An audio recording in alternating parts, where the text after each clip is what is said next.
네. 네, 사실 여기 여러분들을 위해서 다시 한번 박수 한번 치겠습니다.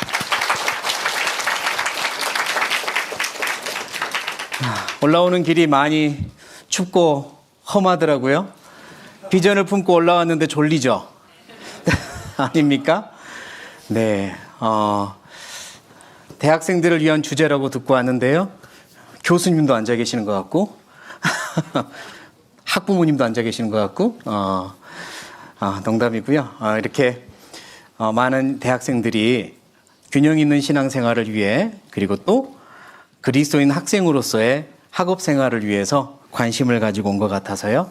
이 시간 하나님 앞에 좀 귀한 시간 같이 가졌으면 좋겠습니다. 오늘 새해 아침인데 새해 인사는 서로 나누셨어요? 못 나누셨어요? 그랬구나. 뭐라고 그러면 할까? 하루 만에 폭삭 사그셨네요. 이건 어렵고 안 되겠고. 올해가 무슨 해인지 아시죠?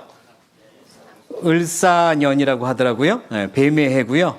뱀처럼 지혜로우라는 말씀도 있는데 우리 옆에 계신 분들과 이렇게 인사합시다. 뱀처럼 삽시다. 네. 사실 뱀이 뭐 그닥 이렇게 좋아 보이는 짐승은 아니지만 성경에서는 가장 먼저 등장하는 짐승이 뱀이고요. 또 예수님께서는 뱀처럼 지혜로우라고 그 뱀을 들어서 말씀도 하셨어요. 뱀이 많은 좋은 우리가 배워야 할 만한 교훈들이 있긴 한데요. 일단 뱀들은 이렇게 허물을 벗는 걸 뭐라고 그래요? 탈피라는 걸 합니다. 탈피. 탈피를 하는 이유가 몸으로 기어다니니까 몸에 상처가 많이 날 거 아니에요. 아무래도 기어다니니까. 그리고 기생충도 몸에 많이 생깁니다. 그런데 탈피를 하면서 상처와 기생충을 싹 벗어버리는 거예요. 깨끗한 몸이 되고 그리고 탈피하면서 성장을 하는 거죠. 그래서 뱀은 탈피를 통해 깨끗해지고 성장하는 짐승인데요. 성년이 되면 1년에 2번에서 4번 정도 탈피를 합니다. 청년 때는 몇 번이나 할까요? 뱀이. 성년이 2번에서 4번이면 청년 때는 4번에서 8번, 2배 정도 해요. 그러니까 우리 여기 청년들은요, 내 인생의, 내 신앙생활의 탈피를 올 한 해 동안 2달에 한 번씩은 했으면 좋겠습니다. 벗어버리고 깨끗해지고 성장하는 겁니다. 그래서 지금보다 6배 더 성장해서 한 해를 마무리했으면 참 좋겠어요. 작년 초에 제가 받았던 새해 인사 중에 인상 깊었던 게 2024년 한 해는 지갑은 두툼해지고 몸매는 날씬해지기 바랍니다. 이런 인사를 받았는데 연말이 되니까 반대가 됐어요. 지갑은 얇아졌고 몸매는 두툼해졌고 그랬거든요. 근데 여러분들은 올 한 해 끝날 때 정말 6배 성장하는 그런 청년들이 되었으면 좋겠습니다. 그런 의미에서 다시 한번 옆에 분들과 자, 뱀처럼 삽시다. 네, 뱀의 해 우리가 뱀처럼 지혜롭고 또 성장하는 우리가 되었으면 좋겠어요. 자, 오늘 제목은 균형 있는 신앙생활과 학업이라는 제목인데요. 우리 하나님께 기도하고 하나님께 지혜를 얻는 시간 갖겠습니다. 같이 기도하겠습니다.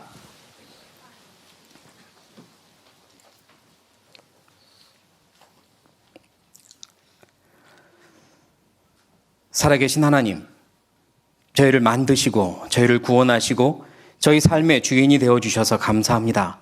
저희 영원한 천국의 소망을 주시고 그 소망을 위하여 살게 해주신 것 감사합니다. 젊은 시절에 청년 때에 하나님을 알게 해주시고 이 귀한 복음을 알게 해주셔서 감사합니다. 그리고 주님이 소귀중히 여기시는 교회 안에 있게 해주셔서 감사합니다.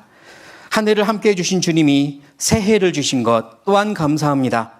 올 한 해도 주님께서 어떤 계획을 세우고 계시는지 우리가 다 알지 못하지만 주님이 세우신 그 계획을 따라 살고 싶습니다.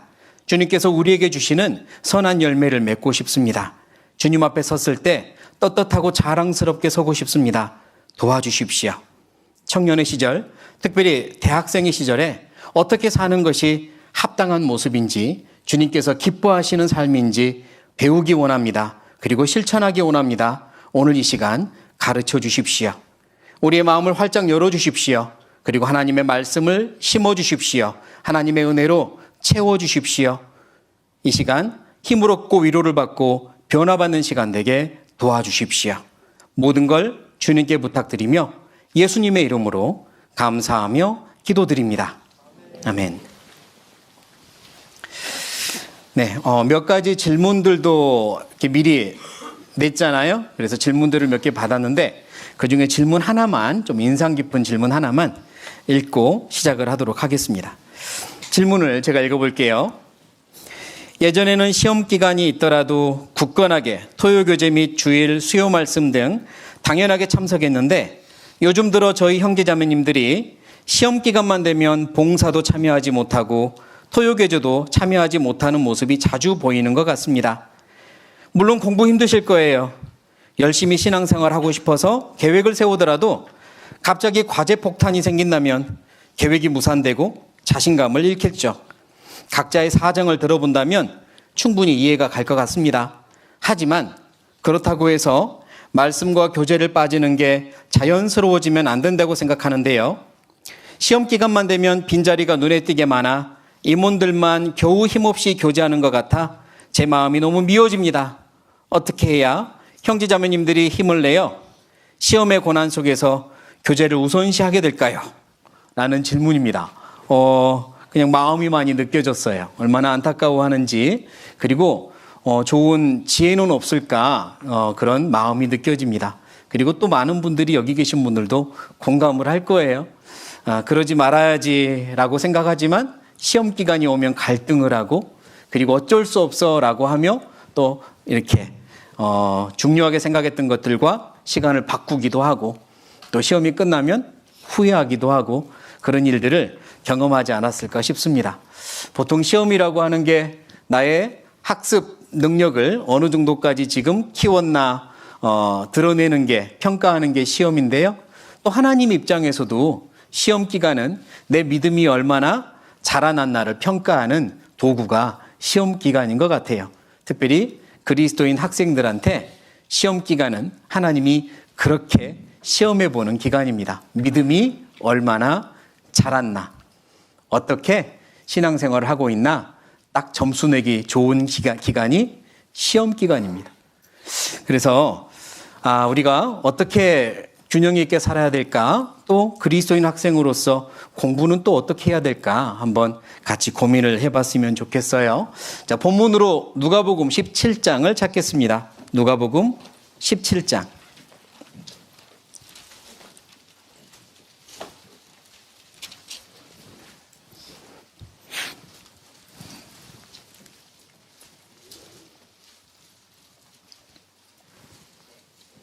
누가복음 17장 5절 6절이에요. 5절 6절.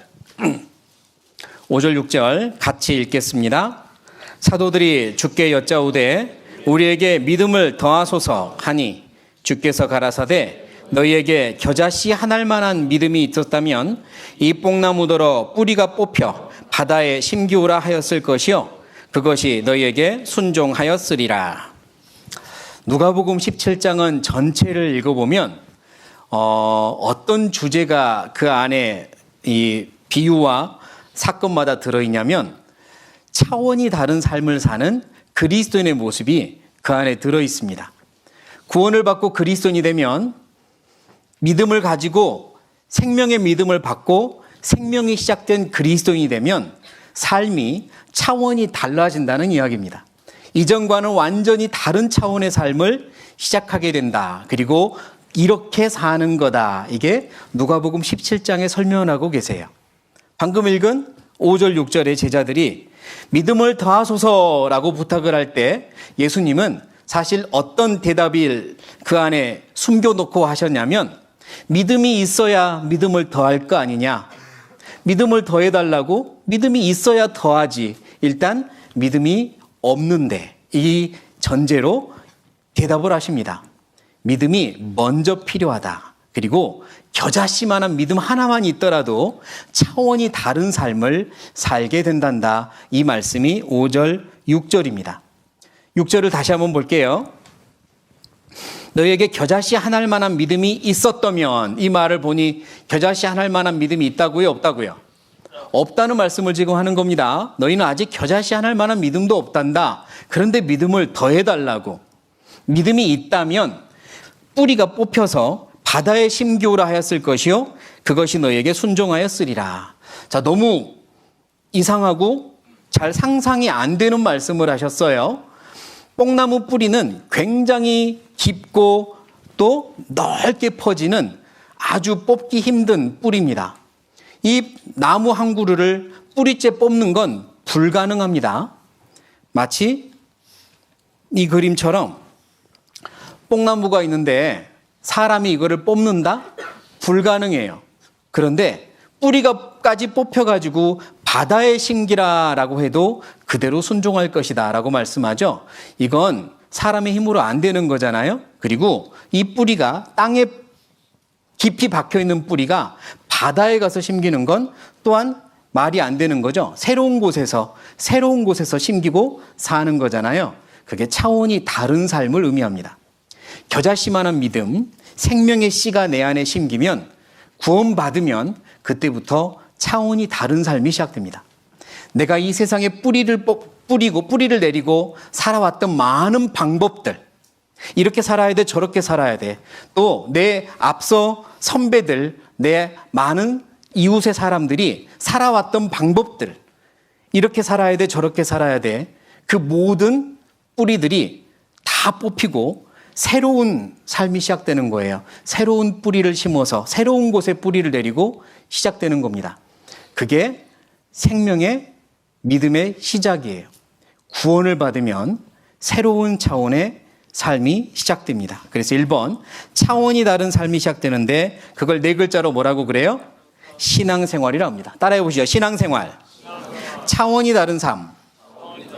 구원을 받으면 이제 차원이 다른 삶이 시작되고 뿌리가 뽑혀서 바다에 심기는데요. 그때부터는 자라나기 시작합니다. 같이 읽겠습니다. 시작. 자라나는 신앙생활. 그런데 바다에 심겨 있는 나무 한번 상상을 해봅시다. 자, 깊은 바다가 있어요. 파도가 치고 있습니다. 여기에 나무가 우뚝 서서 열매를 맺고 있다고 해보죠. 과연 이 나무는 저 밑에 심해에 뿌리를 내릴 수 있을까요? 아니면 불가능할까요? 불가능합니다. 이 나무가 어떻게 저 바다 깊이 뿌리를 내리겠습니까? 불가능해요. 그런데 이 나무가 원래는 땅에 뿌리를 받고 있다가 바다에 심겼는데요. 이곳에서 열매를 맺고 자라는 겁니다. 그러려면 이제 또 다른 힘이 필요해요. 이 나무를 붙잡고 있는 또 다른 힘이 있어야만 저렇게 지탱을 하고 설 수 있고 열매도 맺을 수 있죠. 파도가 치고 물결이 세차도 흔들리지 않으려면 또 다른 힘에 붙잡혀 있어야 됩니다. 그래야 살 수 있는 거예요. 신앙생활은 그와 마찬가지입니다. 우리의 뿌리는요, 세상에서 뽑혀가지고 하나님께 뿌리를 내립니다. 그리고 그때부터는 하나님께 붙잡혀서 사는 거예요. 새로운 힘으로 붙잡혀서 사는 걸 신앙생활이라 합니다. 그래서요, 야고보서를 우리 찾아보겠습니다. 야고보서 1장.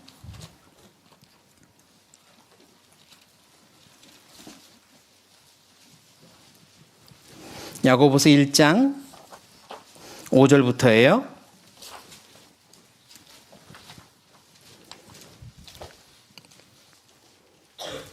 5절부터 8절까지 같이 읽겠습니다.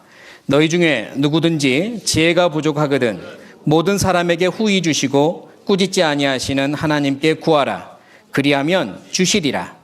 오직 믿음으로 구하고 조금도 의심하지 말라. 의심하는 자는 마치 바람에 밀려 요동하는 바다 물결 같으니 이런 사람은 무엇이든지 주께 얻기를 생각하지 말라. 두 마음을 품어 모든 일에 정함이 없는 자로다. 자, 6절을 보면요. 의심하는 자는 마치 바람에 밀려 요동하는 바다 물결 같으니 라고 말씀합니다. 자, 바다에 심겼어요. 근데 바다 물결이 세차게 치면 흔들리고 뒤집어지면 아무 소용 없잖아요. 그런데 아무리 바람이 세차게 불고 물결이 쳐도 흔들리지 않으려면 필요한 게 뭐냐? 두 마음이 아니라 한 마음이라는 겁니다. 두 마음이 있으면 절대로 거슬려 살 수 없대요. 물결에 거슬려 살 수 없고 바람에 거슬려 살 수 없대요. 한 마음일 때 거슬려 살 수 있답니다. 이 한 마음이 뭐냐? 처음 가졌던 믿음이에요. 우리는 믿음 때문에 뿌리가 뽑혔고 믿음 때문에 새로운 차원의 삶을 시작했죠. 이제는 믿음으로 사는 겁니다. 하나님이 창조주시다. 창조주 하나님이 나를 위해 이 땅에 오셨다.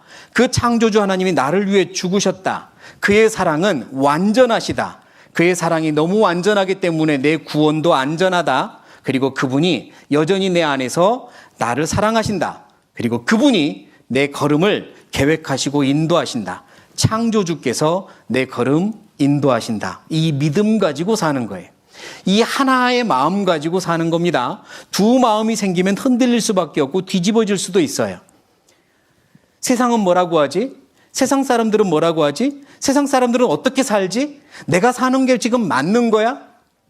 라고 스스로 의심을 할 때마다 우리는 흔들릴 수밖에 없어요. 이제 차원이 다른 삶을 시작한 그리스도인은 오직 하나 믿음 가지고 사는 겁니다. 한번 따라해 보시죠. 오직 의인은 믿음으로 살리라. 그게 답이거든요. 구원받으면 이제 믿음으로 사는 겁니다. 두 마음 갖지 않는 거예요. 의심하지 않는 겁니다.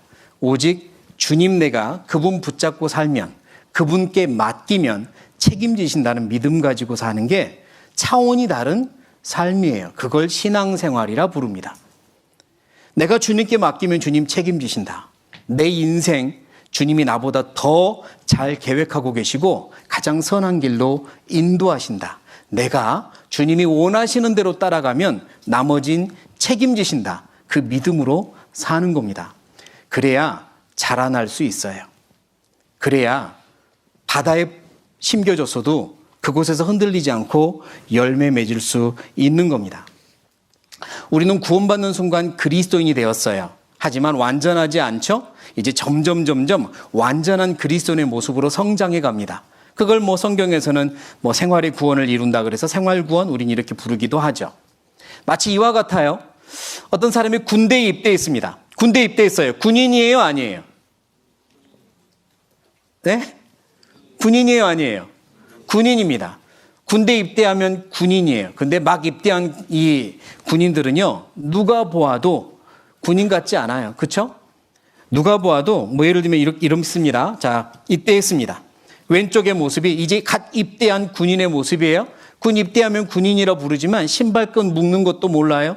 어떻게 해야 될지 모릅니다. 허둥지둥해요. 그러나 기초군사훈련을 받고 반복되는 훈련을 받고 고강도 훈련을 받다 보면 이제 군인다워집니다. 어엿한 군인이 됩니다. 진짜 늠름한 군인이 돼요. 그러니까 시작할 때도 군인이었지만 시간이 흐르면 진짜 군인다운 군인이 되는 겁니다. 그리스도인이 그래요. 구원받을 때 그리스도인으로 시작합니다. 구원받았으니까 하나님의 자녀예요. 그러나 이제 반복되는 훈련을 통해서 또 많은 연단과 경험을 통해서 그리스도인다운 그리스도인이 되는 거예요. 하나님 보시기에 늠름하고 또 완전한 그리스도인이 되는 겁니다. 그게 성장이에요.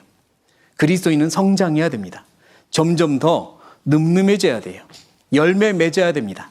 차원이 다른 신앙생활을 시작했고 뿌리가 뽑혀서 하나님께 뿌리를 박은 우리는 이제 하나님께 사로잡혀서 열매를 맺어야 돼요. 그게 그리스도인의 신앙생활입니다. 그리스도인의 신앙생활에는요, 마치 학생들이 1학년, 2학년, 3학년, 4학년이 되면 전공 과목이 달라지잖아요. 그것처럼 그리스도인의 신앙생활도 시간이 흐르면서 전공 과목이 달라진다. 이렇게 이해하면 좋을 것 같아요. 처음에 구원을 받고 대학생의 때는요, 신앙생활의 전공 과목이 가정생활도 있고 교회생활도 있고 학업생활도 있고 개인생활도 있습니다. 그게 일종의 전공 과목들이에요. 신앙생활의 과목들. 그 모든 것들이 다 점수가 합해져 가지고 평점이 나오는 거죠. 자, 이 학생이 신앙생활의 점수를 받았습니다. 처치 라이프, 교회 생활은 몇 학점이에요? A 학점 받았어요. 학교 생활은 B 학점 받았어요. 가정 생활은 C학점 받았고 개인 생활은 D학점 받은 겁니다. 여기서 교회 생활이 신앙생활이 아니거든요. 학교 생활도 신앙생활이 아니에요. 가정생활도 이것만 신앙생활이라고 부르지 않죠. 이 모든 걸 합해서 신앙생활이라 불러요. 그리고 신앙생활의 점수는 이 모든 걸 합한 겁니다. 나는 교회 생활은 A학점이에요. 누가 봐도 교회 생활은 A학점이에요. 그런데 가정생활은 C학점이에요. 그러면 신앙생활 잘한다고 말해야 될까요? 아니에요. 틀렸습니다. 신앙생활은 이처럼 과목들이 있는 거예요. 대학생 때는 이런저런 과목들이 있고요. 또 직장 생활을 하게 되면 또 과목들이 바뀝니다. 직장인으로서 직장 생활, 사회 생활, 뭐 이런저런 생활들이 있죠. 결혼하면 또 생활이 바뀌어요. 가정 생활, 부부 생활, 또 나중에 자녀를 키우면 부모로서의 생활, 이것들이 다 과목이 되는 거예요. 목회자인 저는요, 목회자로서의 교회 생활, 목회자로서의 가정 생활, 목회자로서의 개인 생활, 목회자로서의 고난과 영광, 이런 것들이 다 저의 이제 과목이라고 볼 수 있습니다. 그리고 이게 다 모아서 신앙생활이 되는 거예요.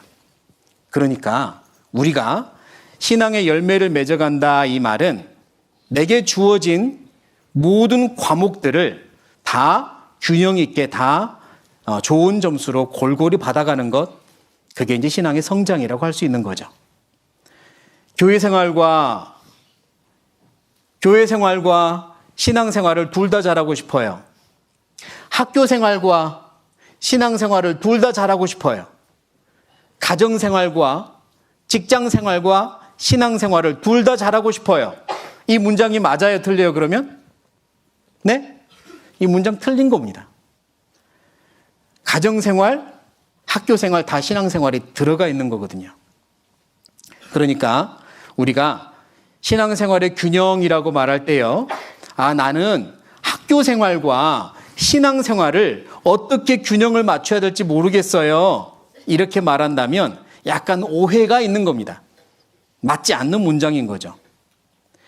신앙생활 안에서 학교생활은 어떻게 조화를 이루어야 될지 그거에 대해서 더 알고 싶어요. 이게 오히려 맞는 겁니다. 그러면 이제 어떻게 해야 균형 있는 신앙생활을 할까 좀 생각을 해봐야겠죠. 균형 있는 신앙생활. 누가복음 17장을 다시 찾겠습니다. 누가복음 17장.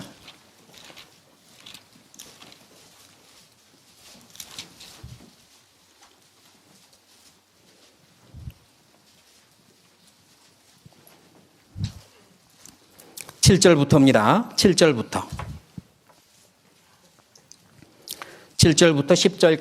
7절부터 10절까지 홀수절 형제님들이 읽고 짝수절 자매님들이 읽겠습니다. 7절부터 10절까지 시작.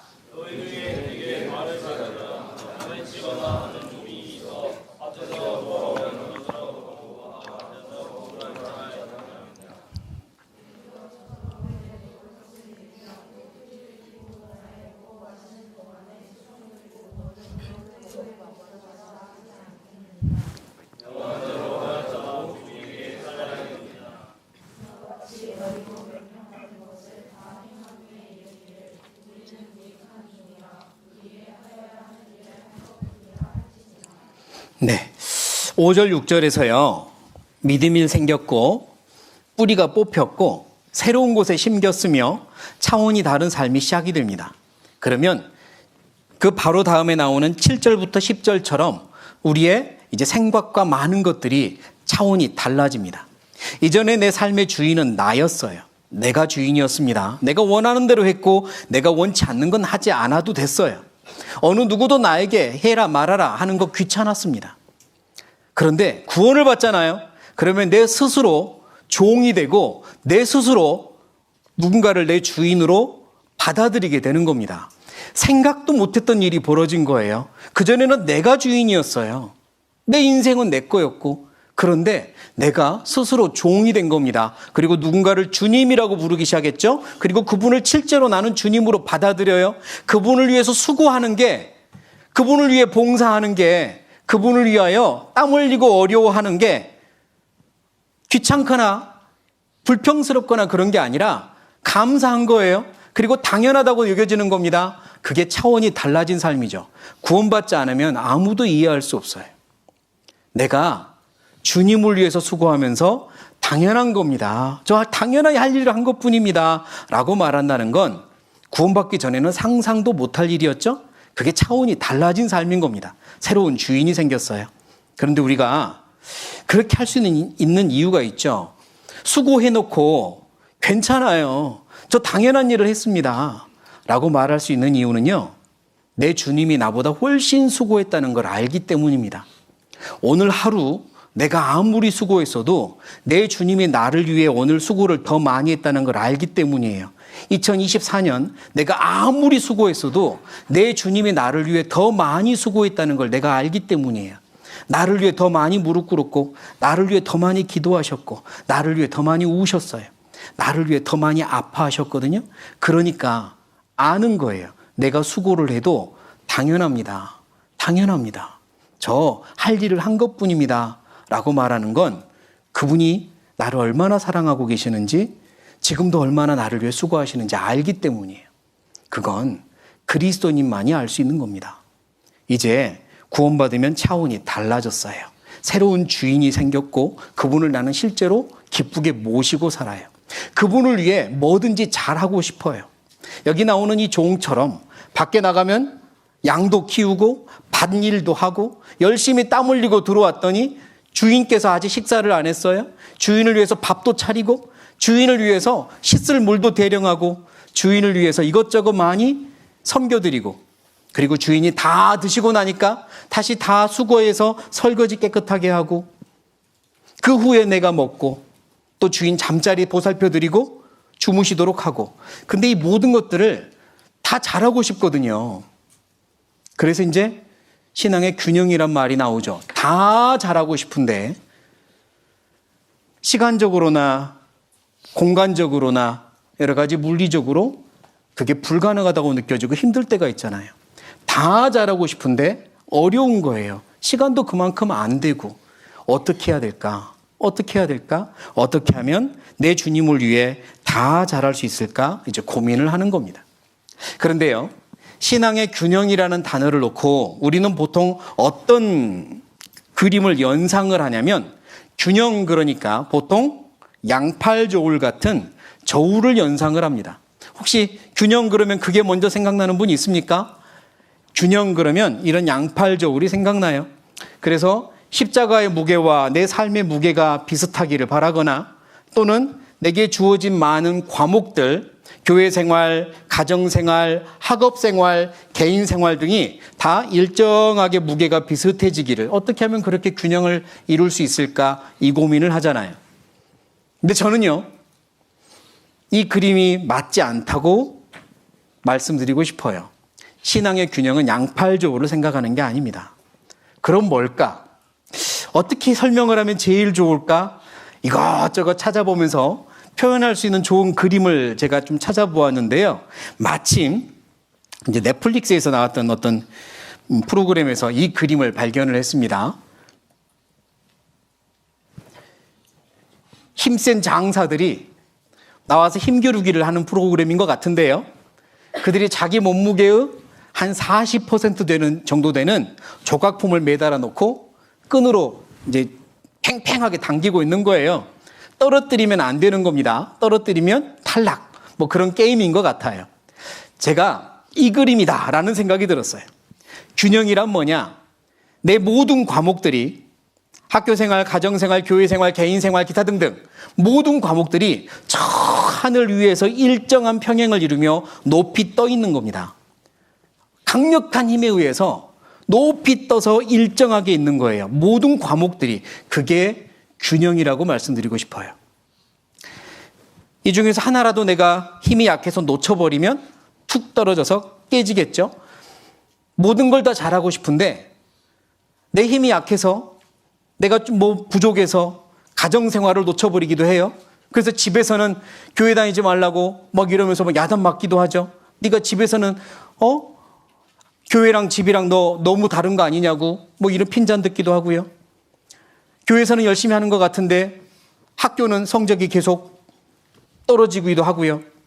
그건 마치 여기 그림처럼 뭔가를 놓쳐버린 겁니다. 그리고 깨지는 거죠. 어떻게 해야 이 모든 것들을 평행하게 위해서 유지할 수 있을까? 그게 균형이거든요. 그건요, 내 힘으로 되는 게 아닙니다. 강력한 힘에 붙잡혀야 돼요. 그 말씀을 드리고 싶어요. 내 모든 삶의 모든 과목의 목적은 똑같아야 됩니다. 하나님의 영광을 위해서. 교회 생활도 하나님의 영광을 위해서. 가정 생활도 하나님의 영광을 위해서. 공부하는 것도 하나님의 영광을 위해서. 내 개인적으로 이 시간을 보내고 취미 생활이든 기타 등등 쉬든 모든 것도 하나님의 영광을 위해서. 그 목적이 저 높은 곳에 똑같이 있어야 돼요. 교회 생활만 하나님의 영광을 위해서 하고 집에 와서는 나를 위해서 시간을 쓰고 학교 가서는 친구들을 위해서 시간을 쓰고 틀렸습니다. 그렇지 않아요. 모든 건 다 강력한 힘에 붙잡혀서 하나님의 영광을 위해 저 높은 곳에 위치해 있어야 되는 겁니다. 내가 붙잡고 있는 게 아니라 마치 천정에 매달려 있는 모빌처럼 강력한 힘에 붙잡혀서 매달려 있어야 돼요. 그래야 균형을 이룰 수 있습니다. 그게 바로 하나님께 붙잡혀 사는 생활입니다. 아까 뽕나무가 바다에 심어져 있는 그림을 상상으로 그린 걸 보셨어요? 그 뽕나무가 바다 깊이 뿌리를 내리지 못할 텐데 어떻게 그 물결 위에서 그렇게 온전하게 서 있을까? 그 방법은 다른 힘에 붙잡혀 있을 때 가능한 겁니다. 차원이 다른 삶을 시작하면 이제 강력한 힘에 붙잡혀서 살아야 돼요. 그래야 성장할 수 있습니다. 우리 고린도 후서를 찾겠습니다. 고린도 후서 10장.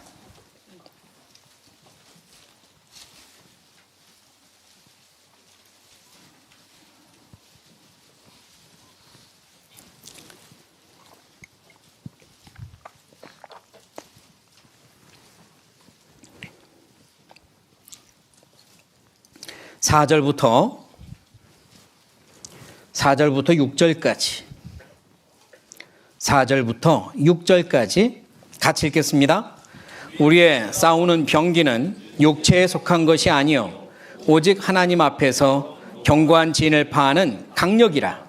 모든 이론을 파하며 하나님 아는 것을 대적하여 높아진 것을 다 파하고 모든 생각을 사로잡아 그리스도에게 복종케 하니 너희의 복종이 온전히 될 때에 모든 복종치 않는 것을 버리려고 예비하는 중에 있도다.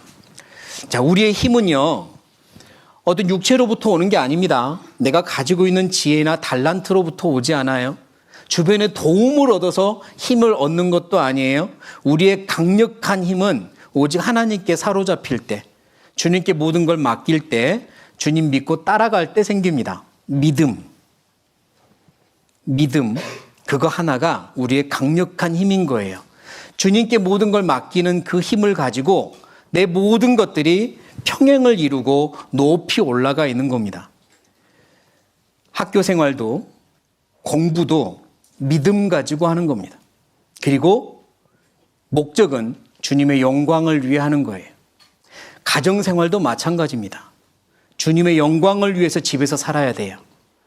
교회에서는 주님의 영광을 위해서 봉사한다고 즐거워하면서 집에 가서는 전혀 마음이 달라져서 나태하다? 틀렸습니다. 그건 균형이 안 맞는 거죠. 하나님께 붙잡혀 사는 가정생활이 아니잖아요. 혼자 시간을 보내는 사람이 혼자만의 시간을 완전히 자기만을 위해서 사용하고 있어요. 하고 싶은 거 다 하고 양심에서 찔러도 하고 있어요. 그게 어떻게 하나님께 붙잡혀 사는 생활입니까? 개인 생활은 빵점인 거죠. 개인 생활도 여가 생활도 하나님께 붙잡혀서 하는 겁니다. 일단 그 마음이 있어야 돼요. 그래야 균형 있는 신앙생활을 할 수 있다니까요. 특히 청년의 시절에 이 황금 같은 시간을 쥐고 살아가는 청년 시절에 정말로 하나님께 모든 것들이 붙잡혀서 살아야만 합니다. 내가 내 힘으로 붙잡고 살려고 하면 힘들어요. 공부도 내 힘으로, 내 방법으로 또는 내 친구들이 하는 방법으로 공부하면 힘들어요. 마치 이 아이처럼 턱걸이 몇 개나 하십니까? 매달리기 몇 초나 하시나요? 30초. 엄청 많이 하시네. 제가 이거 말하려고 제가 직접 매달려 봤는데요. 저 5초 하고 떨어지더라고요. 그리고 저 때문 아니에요. 중력 때문이지. 중력 때문이에요. 이 강력한 힘이 바닥에서 끌어당기니까 팔이 끊어질 듯이 아프더라고요. 그러니까 강력한 힘이 끌어당기니까 내가 매달리는 건 힘들어요. 하나님이 위에서 나를 강력하게 끌어당기는데 내가 그걸 싫다고 뿌리치는 것도 힘든 겁니다. 주님께 매달려야 돼요. 중력이라는 강력한 힘은 또 우리를 이렇게도 만들죠. 예를 들면 지구 밑에 이렇게 거꾸로 서 있는데도 힘들어요, 힘들지 않아요? 전혀 힘들지 않아요. 왜? 강력한 힘에 붙잡혀 있으면 힘들지 않다고요. 그러니까 내 삶은 하나님께 붙잡혀서 살아야 돼요. 모든 것들이. 교회 생활만 그런 게 아니라 학교 생활도 그래요. 하나님께 붙잡혀 살아야 돼요. 이것저것 다 잘하는 사람이 있습니다. 뭐 재능도 많고 다 잘해요. 그래도요, 그의 삶이 하나님께 붙잡혀 살지 않잖아요. 그러면 그 모든 거 금방 무너져 버립니다. 산산조각 나요. 다 떨어져서 깨져 버린다고요. 하나님께 붙잡혀 살 때 그 모든 것들이 영광을 나타냅니다. 성경에요, 이스라엘과 유다의 왕들을 통틀어서 굉장히 유능한 재능이 많은 왕들이 몇 명이 있는데요. 물론 솔로몬도 지혜가 충만했고 굉장히 많은 재능을 가지고 있었던 왕인데 이런 왕이 있습니다. 한번 찾아보겠습니다. 역대하입니다. 역대하 26장.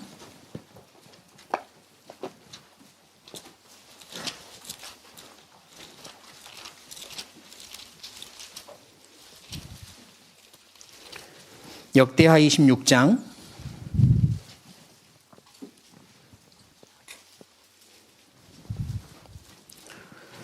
역대하 26장 9절 10절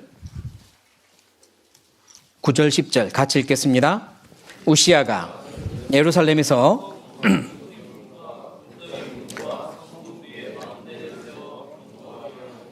또 거친 땅에 망대를 세우고 물 웅덩이를 많이 팠으니 평야와 평지에 육축을 많이 기름이며 또 여러 산과 좋은 밭에 농부와 포도원을 다스리는 자를 두었으니 농사를 자, 이 우시야라는 왕이요. 일단 농사에 박식했습니다. 그죠? 농사를 좋아했고요. 그래서 농사만 잘한 게 아니에요. 9절에는 망대를 세웠다 그랬죠? 망대는 이제 초소입니다. 초소. 그러니까 병력 증강과 이런 것에도 관심이 많았어요. 14절을 볼까요? 14절. 제가 읽어보죠. 우시야가 그 온 군대를 위하여 방패와 창과 투구와 갑옷과 활과 물맷돌을 예비하고 또 예루살렘에서 공교한 공장으로 기계를 창작하여 망대와 성곽 위에 두어 살과 큰 돌을 바라게 하였으니 그 이름이 원방에 퍼짐은 같이 읽겠습니다. 기이한 도우심을 얻어 강성하여 짐이더라. 우시야가 또한 여기 14절, 15절을 보면 발명에도 능했어요. 무기 발명도 하죠. 돌이 날아가고 화살이 날아가는 무기를 발명합니다. 우리나라에도 뭐 신기전 뭐 이런 게 화살이 날아가는 무기를 발명한 왕들이 있었죠. 그러니까 이 우시야가요, 농사에 대해서 건축에 대해서 그리고 또 군사에 대해서 병법에 대해서 굉장히 능했던 거예요. 굉장한 왕입니다. 그런데 이것저것 다 잘했는데요. 문제가 있어요. 하나님께 붙잡혀 살지 않아요. 그의 마음이 하나님께 붙잡혀 있지 않습니다. 하나님을 온전히 경외하지 않아요. 그래서 어떤 일이 벌어지냐면 18절입니다. 17절부터 16절입니다. 16절 같이 읽겠습니다. 저가 강성하여짐에 그 마음이 교만하여 악을 행하여 그 하나님 여호와께 범죄하되 곧 여호와의 전에 들어가서 향단에 분향하려 한지라. 그런데요, 그가 이것저것 다 잘하고 이것저것 다 성공을 하니까 마음이 교만해져서 내가 못할 게 뭐야? 그러면서 까짓것 제사장이 하는 일도 한번 해보지 뭐 이런 마음을 가진 겁니다. 그리고 제사장만이 할 수 있는 하나님께 제사를 드리는 일까지도 내가 하려고 하며 하려고 했던 거예요. 하나님이 진노하시고 그에게 벌을 내리십니다. 그가 교만해졌어요. 그리고 하나님을 경외하는 마음이 사라졌어요. 사실 그가 그 모든 걸 잘할 수 있었던 이유는요, 15절에 설명을 하고 계시거든요. 15절 마지막 부분, 그 이름이 원방에 퍼짐은 무엇 때문이에요? 기이한 도우심을 얻어 강성하여 짐이더라. 우시아가 잘나서가 아니에요. 자기가 능력이 뛰어나서가 아니라 하나님이 도와줬기 때문입니다. 하나님이 도와줘서 이것저것 할 수 있었어요. 그런데 그걸 망각해요. 자기가 잘한 줄 알아요. 교만해졌죠? 그래서 오직 제사장만 할 수 있는 일까지 자기가 침범하려고 한 겁니다. 하나님 앞에 경외하는 마음이 없었어요. 결국 다 무너집니다. 다 무너졌어요. 마찬가지입니다.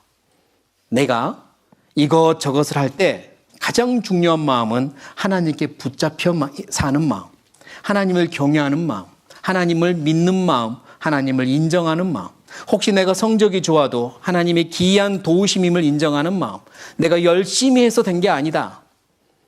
내가 이것저것 무엇인가에 대해서 이룬 게 있더라도 역시 내가 열심히 했더니 나왔구나. 당연한 결과지 그게 아니라 하나님이 도와주셨습니다. 하나님이 도와주셨습니다라고 인정하는 마음, 하나님을 인정하고 경외하는 마음이 있어야 돼요. 그래야 모든 것들 하나님께 붙잡혀서 제대로 살 수 있습니다. 빌립보서 찾아보죠. 빌립보서 3장.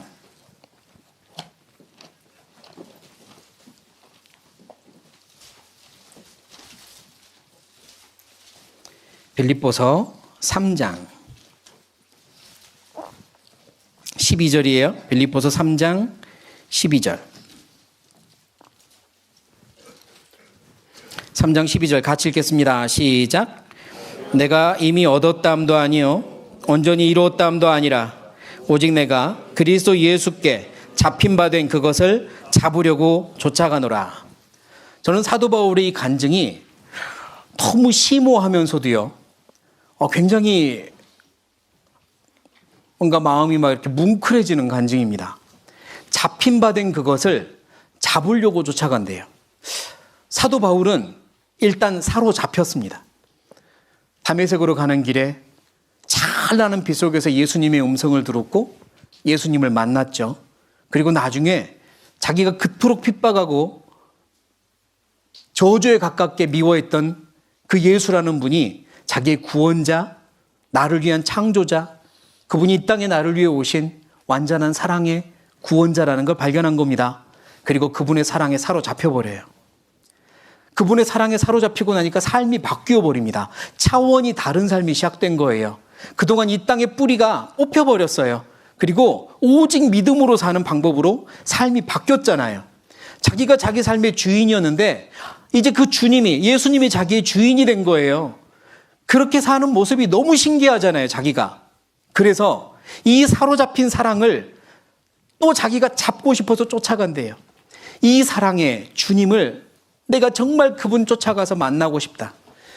그분 앞에 서게 되는 그날 정말 그분이 얼마나 놀라운 사랑이신지 딱 꼭 알고 싶다. 더 알고 싶다. 그분 만나고 싶어서 하는 겁니다. 자기를 사로잡아버린 그 사랑 만나고 싶어서 하는 거예요. 그의 인생이 그랬어요. 사로잡힌 것을 또 붙잡으려고 쫓아가노라. 우리가 사로잡혔습니다. 내 인생이 사로잡혔어요. 그래서 신앙생활 하는 겁니다. 공부하는 거, 대학생으로서 학업생활 하는 거 다 주님께 사로잡혀서 하는 겁니다. 나를 위해 사는 게 아니에요. 그게 있어야 돼요. 그 마음이 있어야 돼요. 그 신앙이 있어야 돼요. 그래야 이제 그리스도인 대학생으로서 어떻게 학업생활을 할까요? 여기에 대해서 구체적으로 들을 준비가 된 겁니다. 내가 주님으로 해서 주님을 경외하는 마음으로 살고자 하는 마음이 별로 없다면 지금부터 할 학생 그리스도인의 신앙생활 들어봤자입니다. 그러나 정말 내가 주님을 위해서 한번 살아보고 싶어서 학생 그리스도인으로서 어떻게 살아야 될지, 학업생활을 어떻게 해야 될지 알고 싶은 겁니다. 그 마음이 있다면 지금부터 더 주의 깊게 이제 들으시기 바랍니다. 우리의 신앙생활은 여러 가지 과목이 있죠. 주일날 교회당에서 교회 생활을 하고 나면 집으로 돌아가요. 그럼 무슨 생활이 시작돼요? 집으로 돌아가면 무슨 생활 시작돼요? 가정생활 시작돼요. 개인생활 시작됩니다. 또 집에 가서도 학업생활의 연속이죠. 다시 말해서요, 교회당에서 봉사 열심히 해서 밤 10시까지 봉사했다고 해서 집에 와서 끝난 게 아니란 말입니다. 집에 와서 가정생활이 시작되고 개인생활이 시작되고 학업생활이 또 시작되는 거예요. 그게 통틀어 신앙생활인 거고. 근데 교회생활 열심히 했으니까 시험 공부 좀 못했어도 하나님 봐주시겠지. 틀렸습니다. 그렇지 않아요. 하나님 영광 안 받으십니다.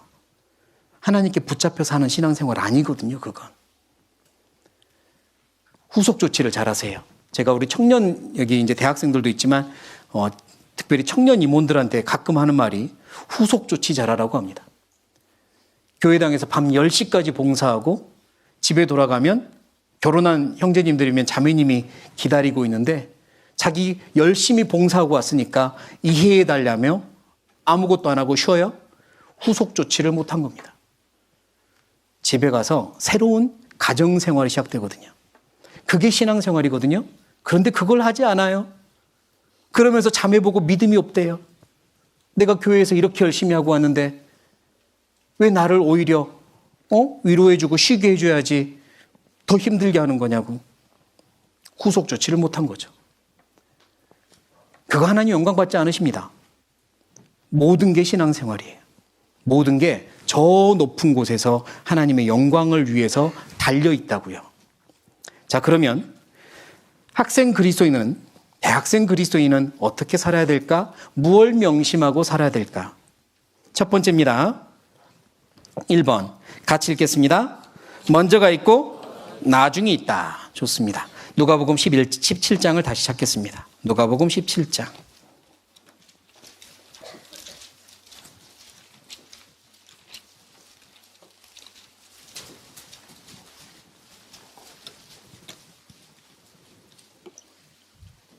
누가복음 17장 11절부터입니다.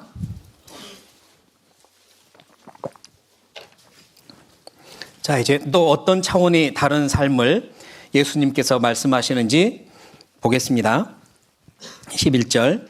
예수께서 예루살렘으로 가실 때에 사마리아와 갈릴리 사이로 지나가시다가 한 촌에 들어가시니 문둥병자 10명이 예수를 만나 멀리 서서 소리를 높여 가로되 예수 선생님이여 우리를 긍휼히 여기소서 하거늘 보시고 가라사대 가서 제사장들에게 너희 몸을 보이라 하셨더니 저희가 가다가 깨끗함을 받은지라.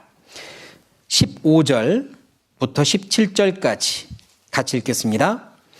그 중에 하나가 자기의 나은 것을 보고 큰 소리로 하나님께 영광을 돌리며 돌아와 예수의 발 앞에 엎드려 살해하니 저는 사마리아인이라. 예수께서 대답하여 가라사대 10사람이 다 깨끗함을 받지 아니하였느냐? 그 9은 어디 있느냐? 18절 제가 읽죠. 이 이방인 외에는 하나님께 영광을 돌리러 돌아온 자가 없느냐 하시고. 자, 이제 예수님을 만나 생명의 씨앗이 심겨지고 구원을 받고 새로운 삶을 시작한 그리스도인들은 예수님께로 돌아간 겁니다. 이제 예수님께 돌아가 예수님을 주님으로 모시게 된 거죠. 그 이유는 뭐냐? 영광을 돌리려고요.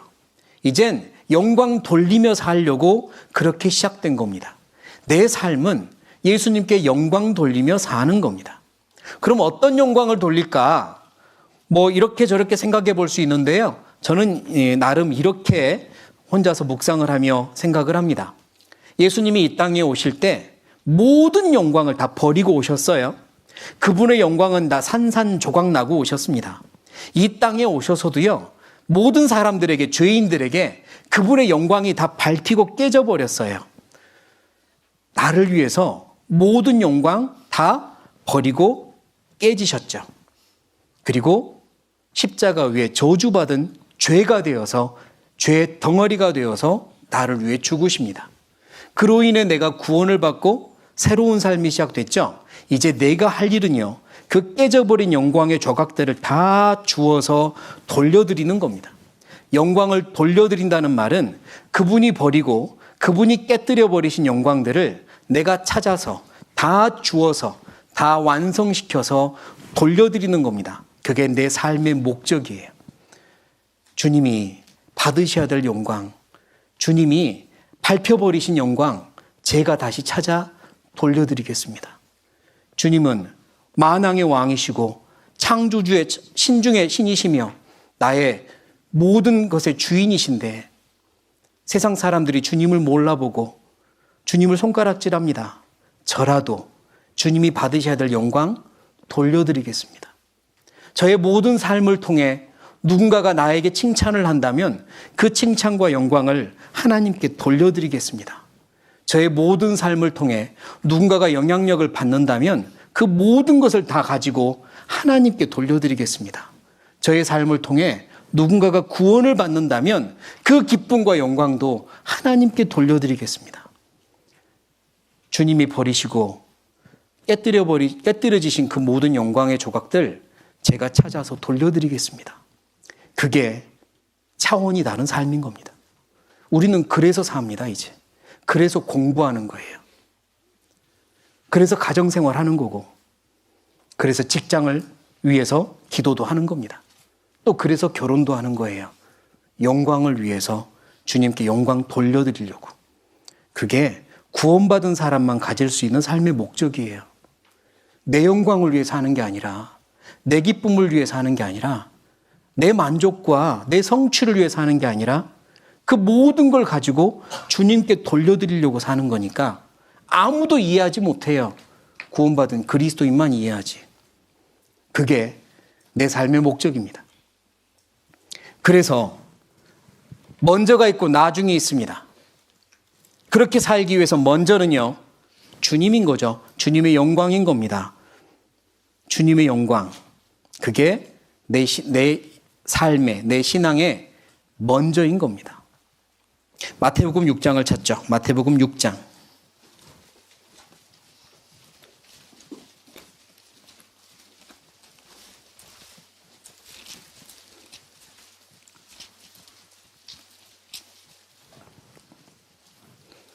마태복음 6장 33절.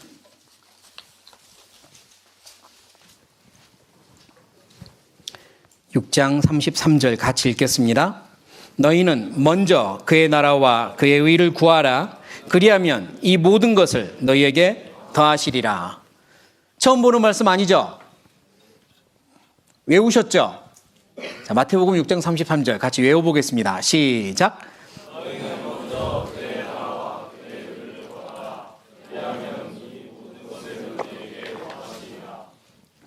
외우셨습니다. 이제 그대로 살면 되는 거예요, 이제. 먼저 그의 나라와 그의 의를 구하는 삶을 대학생 때 꼭 체험하세요. 저도 대학생 그리스도인으로 살면서요, 이거 하나 체험해 보고 싶었습니다. 이 말씀이 온전히 내 것이 되기를 소망하며 살았던 것 같아요. 대학 졸업할 때까지 이 말씀 붙잡고 살았습니다. 이 말씀 체험하고 싶다. 이 말씀을 깨닫고 싶다. 먼저 그의 나라와 그의 의를 구하면 나머지 모든 걸 책임져 주신다는 이 말씀의 의미가 뭘까? 그냥 교과서처럼 읽고 외우고 마는 그런 글이 아니라 진짜 내 신앙의 힘이 되었으면 좋겠는데 체험하고 싶다. 그렇게 살았던 것 같아요. 그리고 졸업할 때 이 말씀 하나는 그래도 제가 가지고 졸업했습니다. 진짜다. 이 말씀은 진짜다. 먼저 그의 나라와 그의 의를 위해 살면 나머진 책임져 주신다. 진짜다. 체험했어요. 그리고 제 것이 됐고요. 대학생 때요, 이 말씀 경험하세요. 스스로 시험하세요. 해보셔요. 먼저 그의 나라와 의를 구하고 나머지는 책임져 주시는지 해보셔요. 제발 해보세요. 우리는 대학생 때요, 성경 공부 많이 합니다. 많은 성경 공부를 하고 많이 외우기도 하고 그래요. 성경에 깊이 있는 많은 지식적인 부분들 또 새로운 깨달음들 너무 좋아요. 와, 성경에 이런 것도 있구나. 그런데요, 그것보다 더 중요한 게 있습니다. 하나라도 지키며 사는 거예요. 하나라도 실천하며 사는 거. 많이 알고 있는 것보다 하나라도 실천하며 사는 게 더 중요하거든요. 그런데 아주 가끔 위험한 모습을 봅니다. 아는 건 점점점 많아지는데 실천하는 게 없어요. 그대로예요. 그건 자기에게 독이 될 수도 있습니다. 마태복음 7장을 보죠.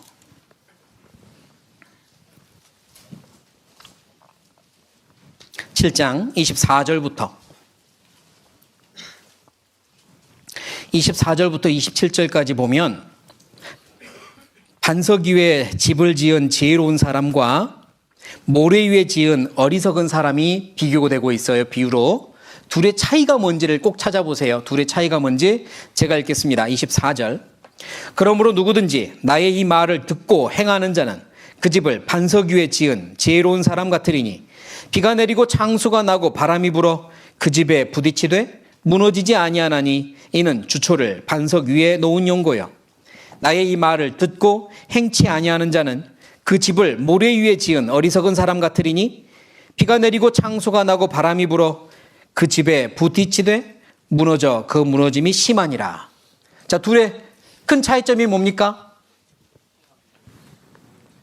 무너지는 것 말고 자, 어떤 사람 보고 지혜롭다 그러고 어떤 사람 보고 어리석다 그래요? 듣고 행하느냐 행치 않느냐의 차이입니다.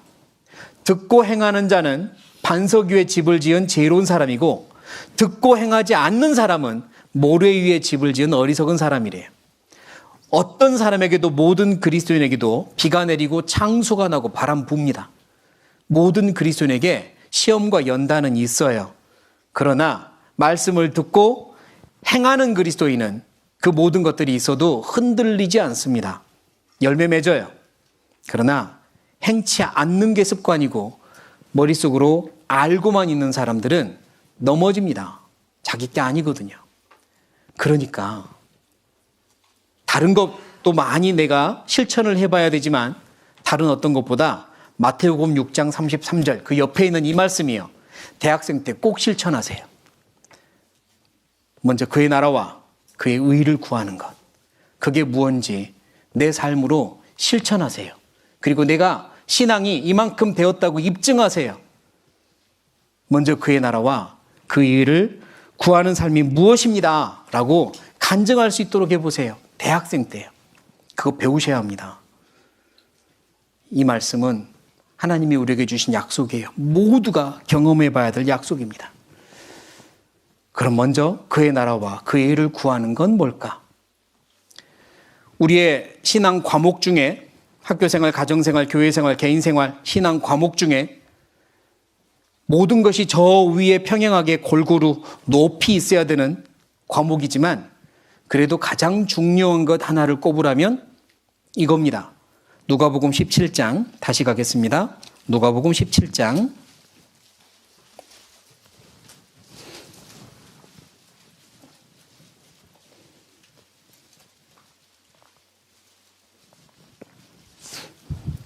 17장 7절 8절 누가복음 17장 7절 8절 같이 읽겠습니다. 너희 중에 네게 밭을 갈거나 양을 치거나 하는 종이 있어 밭에서 돌아오면 저더러 곧 와 앉아서 먹으라 할 자가 있느냐? 도리어 저더러 내 먹을 것을 예비하고 띠를 띠고 나의 먹고 마시는 동안에 수종 들고 너는 그 후에 먹고 마시라 하지 않겠느냐? 됐습니다. 더 중요한 건 주인을 섬기는 겁니다. 밖에서 일하는 거, 양을 치고 밭일하고 과수원을 가꾸고 땀 흘리고 좋아요. 잘했습니다. 학생으로서 밖에서 친구들 잘 사귀고 전도하러 다니고 공부 열심히 하고 밤새서 공부하고 좋아요. 잘했습니다. 그러나 더 중요한 게 있는데요. 주인과 개인적으로 사귀고 주인을 개인적으로 섬기는 것, 그게 더 중요합니다. 밖에서 아무리 잘했어도 집에 와서 그걸 하지 않으면 마땅히 할 걸 하지 않은 거예요. 그러니 먼저가 있고 나중이 있는데요. 먼저 해야 될 건 하나님과의 깊은 사귐입니다. 뭐라고요? 하나님과의 깊은 사귐이요. 그림 한번 보실래요? 자, 이게 무엇을 의미하겠습니까? 1, 2, 3, 4, 5번이 있고 1번이 제일 크네요. 네, 우선순위를 한번 그림으로 그려봤어요. 참고로 이 그림들 다 제 친구 AI가 그려준 겁니다. 우선순위를 한번 그려봤어요. 우리는 우선순위 그러면 1, 2, 3, 4, 5, 6, 7 다 나오죠. 그런데 최고의 우선순위는 딱 하나예요. 언제나 1번. 1번이 최고의 우선순위입니다. 나머지는 이제 그 다음 번이에요. 맞죠? 예를 들면 이렇게 생각해 볼까요? 제가 선교사예요. 외부의 선교사입니다. 2주 일정으로 한국에 들어왔어요. 그리고 리스트를 만듭니다. 해야 될 것들. 누구 만나고 어디 방문하고 또 집에 가서 인사도 하고 또 먹고 싶은 거 짜장면 뭘 막 쓰기도 하고 다 했어요. 또 쇼핑할 것 다 목록을 적어가지고 왔습니다. 그리고 다 했어요. 다 체크해 보니까 다 했어요. 그런데 딱 하나 하지 않았어요. 후원교회 가서 인사하기. 그것만 안 했네요. 자, 이 사람 한국 와서 일정 나머진 다 했고 그거 안 했거든요. 잘한 겁니까? 큰일 났습니까? 큰일 났습니다. 선교사가 와서 제일 먼저 할 일은 후원교회 가서 선교 보고하는 겁니다. 근데 1번을 하지 않고 2번부터 100번까지 다 한 거예요. 그래도 점수는요, 빵점에 가깝습니다. 아니, 어쩌면 마이너스일지도 몰라요. 왜? 안 오니만 못했거든요. 1번이 그만큼 중요한 겁니다. 1번이 제대로 되지 않아 놓고 2, 3, 4번 다 잘했다고 스스로 칭찬하지 마세요. 나는 하나님과 사귐이 우선인데 이거는 좀 약해요. 기도도 약하고 개인적인 묵상도 약해요. 하지만 나머진 다 강해요. 교회당에서 봉사 열심히 하고요. 공부도 열심히 해요. 그래도 큰일 났습니다. 1번이 안 되고 있어요. 1번이요. 시험 기간이라 어쩔 수 없었어요. 기도하고 말씀 묵상하고 이 시간도 제가 너무 쫓겨서 없었어요. 하지만 열심히 해서 성적 잘 나왔잖아요. 하나님이 그걸 기뻐하시고 하나님이 영광 받으실까요? 내 공부하는 목적은 하나님의 영광이었거든요. 하나님의 영광이었거든요. 영광 돌리려고 공부했거든요. 근데 그렇게 해서 하나님이 영광 받으셨겠냐고요? 그렇지 않습니다. 그러니까 1번은 뭐냐? 하나님과 개인적으로 사귀는 거예요. 하나님과 개인적으로 사귀려면 중요한 거 두 가지가 있죠. 따라 하시겠습니다. 기도와 묵상. 기도와 묵상이에요. 제가 성경 읽고 성경 배우는 걸 뭐 성경 읽기, 말씀 이렇게 표현하지 않고 묵상이라고 표현했습니다. 왜냐? 묵상이 더 깊이 사귀는 방법이기 때문이에요. 그냥 읽고 하루 몇 장씩 읽는 거 또는 말씀 열심히 듣는 거, 배우는 것 그것보다 더 깊이 하나님과 사귈 수 있는 방법은 묵상입니다. 말씀을 씹으셔야 돼요. 계속 생각하셔야 돼요. 무슨 의미가 있을까? 나에게 어떻게 적용할까? 하나님이 나에게 무엇을 원하시는 걸까? 생각하시면서 받으셔야 돼요. 그게 묵상이라고 할 수 있습니다. 기도와 묵상이 1번입니다. 그게 되지 않으면 다른 나머지가 다 점수가 높아도 하나님은 영광 받지 못하세요. 먼저 그의 나라와 의를 구하셔야 되고 먼저가 있고 나중에 있는데 하나님과의 사귐이 먼저입니다. 밖에서 아무리 밭일을 열심히 하고 아무리 땀 흘려서 일하고 왔어도 집에 계시는 주인께 식사하시라고 섬겨드리지 않으면 주인과 개인적으로 깊은 사귐을 갖지 않으면 그 종의 삶은 절대로 훌륭하다고 말할 수 없어요. 그러니까 기도하세요. 묵상하세요. 기도 몇 분 하십니까? 하루에 기도 몇 분 하세요? 뭐 1월 1일인데 숙제 하나 줘도 될까요? 싫은가 보다. 네. 하루 기도 시간 다 합해서 최소 1시간 하기. 어렵지 않죠? 하루 종일 기도 시간 다 합해서 최소 1시간은 하기. 아침에 일어나서 자기 전에 그리고 중간중간 식사할 때도 뭐 기도할 것이고 다 합해서 1시간 하기. 어렵나요? 그것부터 합시다. 아침에 일어나서 기도 얼마나 하십니까? 주무시기 전에는 얼마나 기도하세요? 짧게 5분? 오늘은 시간 없어요. 공부해야 돼요. 1분만. 하나님이 기뻐하지 않으신다니까요. 하나님을 경외하면 나머지는 하나님이 책임지십니다. 묵상, 깊이 이 말씀의 의미가 뭐고 나에게 어떤 말씀을 하고 계시는 걸까? 지금 나에게 원하시는 건 뭘까? 찾으셔요. 기도하면서 찾으세요. 그리고 할 수만 있다면 정리하세요. 저는 몇 년째 매일매일 묵상을 정리하고 있습니다. 일기처럼 매일매일. 그게 내 삶의 재산이에요.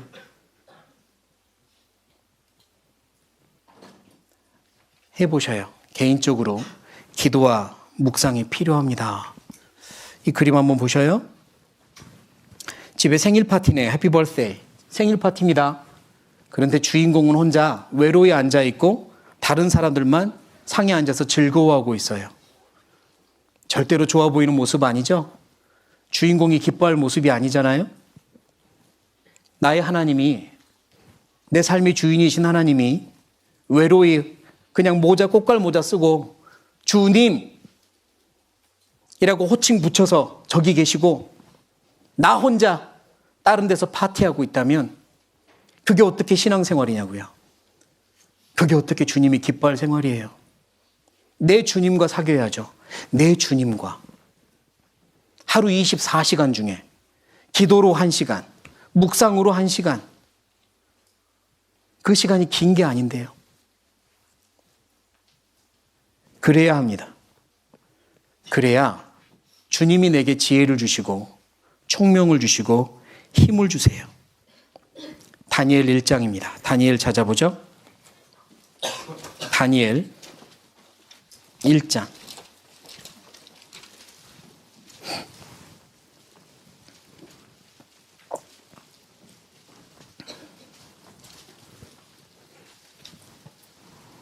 다니엘 1장 8절입니다. 8절. 8절 같이 읽겠습니다. 다니엘은 뜻을 정하여 왕의 진미와 그의 마시는 포도주로 자기를 더럽히지 아니하리라 하고 자기를 더럽히지 않게 하기를 환관장에게 구하니. 다니엘은 뜻을 정했습니다.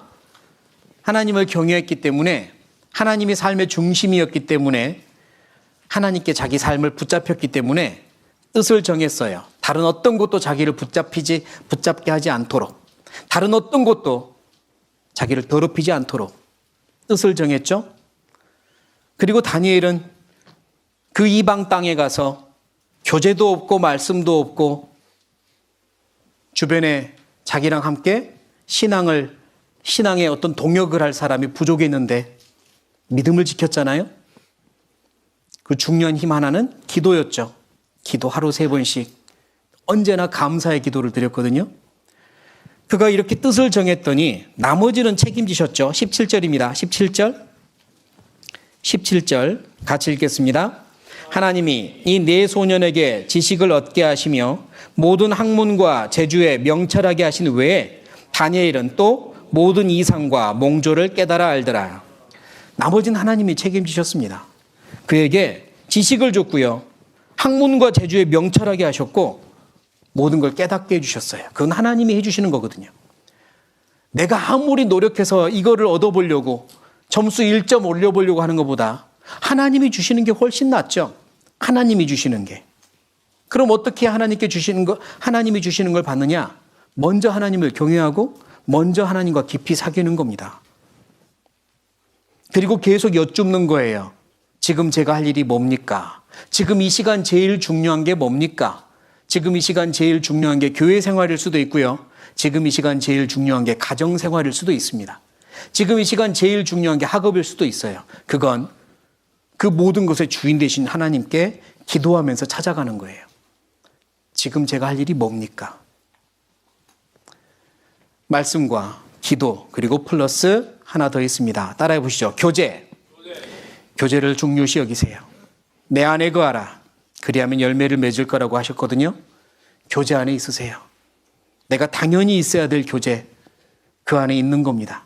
물론 어떤 급박한 상황에서는 이제 교제가 여러 종류가 있으니까요. 우선순위를 정해놓고 여기까지는 그래도 반드시 가야 돼. 그렇게 정해놓고 또 여기는 이렇게 급할 때는 다음번에는 꼭 가야지. 이렇게 할 수는 있겠지만 그러나 반드시 가야 될 교제를 빼먹으면서까지 다른 걸 하려고는 하지 마세요. 그렇게 해놓고 또 내게 주어진 많은 것들을 최선을 다해서 하는 겁니다. 나머지는 하나님이 책임지세요. 그래서 3번입니다. 3번 같이 읽겠습니다. 시작. 성실이 성적입니다. 그리스도인에게는요, 성실이 성적이에요. 학교에서 받는 성적표, 그게 그리스도인의 신앙의 성적표가 아니거든요. 그리스도인의 성적표는 하나님이 매기고 계십니다. 그리고 그의 인생에서 나타나요. 당장 학교에서 나타나는 게 아니라 인생에서 나타나요. 성실이 성적입니다. 하나님은 성실을 보세요. 성적표 보시는 게 아니라 성실을 보세요. 여기 왼편에 있는 사원이 토익 점수 95점 맞았다고 좋아하고 있네요.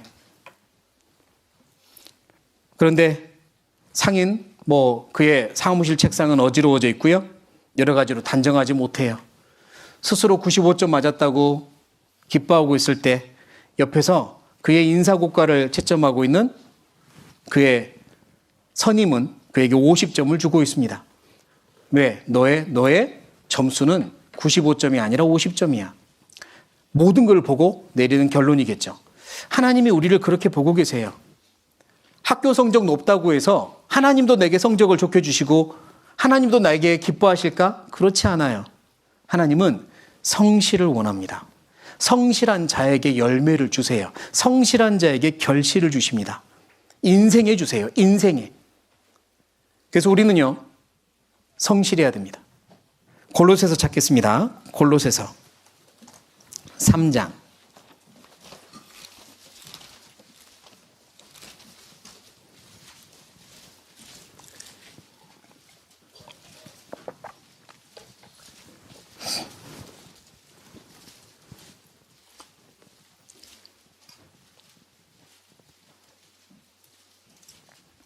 골로새서 3장 23절 24절 같이 읽겠습니다. 무슨 일을 하든지 마음을 다하여 주께 하듯 하고 사람에게 하듯 하지 말라. 이는 유업의 상을 주께 받을 줄 알미니 너희는 주 그리스도를 섬기느니라. 자, 무슨 일을 하든지 주께 하듯 하고 사람에게 하듯 하지 말라. 이제 여러분의 학교 생활을 이렇게 하셔야 됩니다. 수업 시간이든 친구랑 만나는 시간이든 프로젝트를 하는 시간이든 과제를 하는 시간이든 한 페이지짜리 리포트를 제출하는 이런 시간이든 어떤 거든 성실하게 하십시오. 시험을 풀 때도요. 모르는 문제가 나왔어요. 끄적끄적 해서 제출하지 말고 성실하게 하세요. 아주 정자로 죄송합니다. 모르겠습니다. 이렇게라도 하셔요. 성실하게 하세요.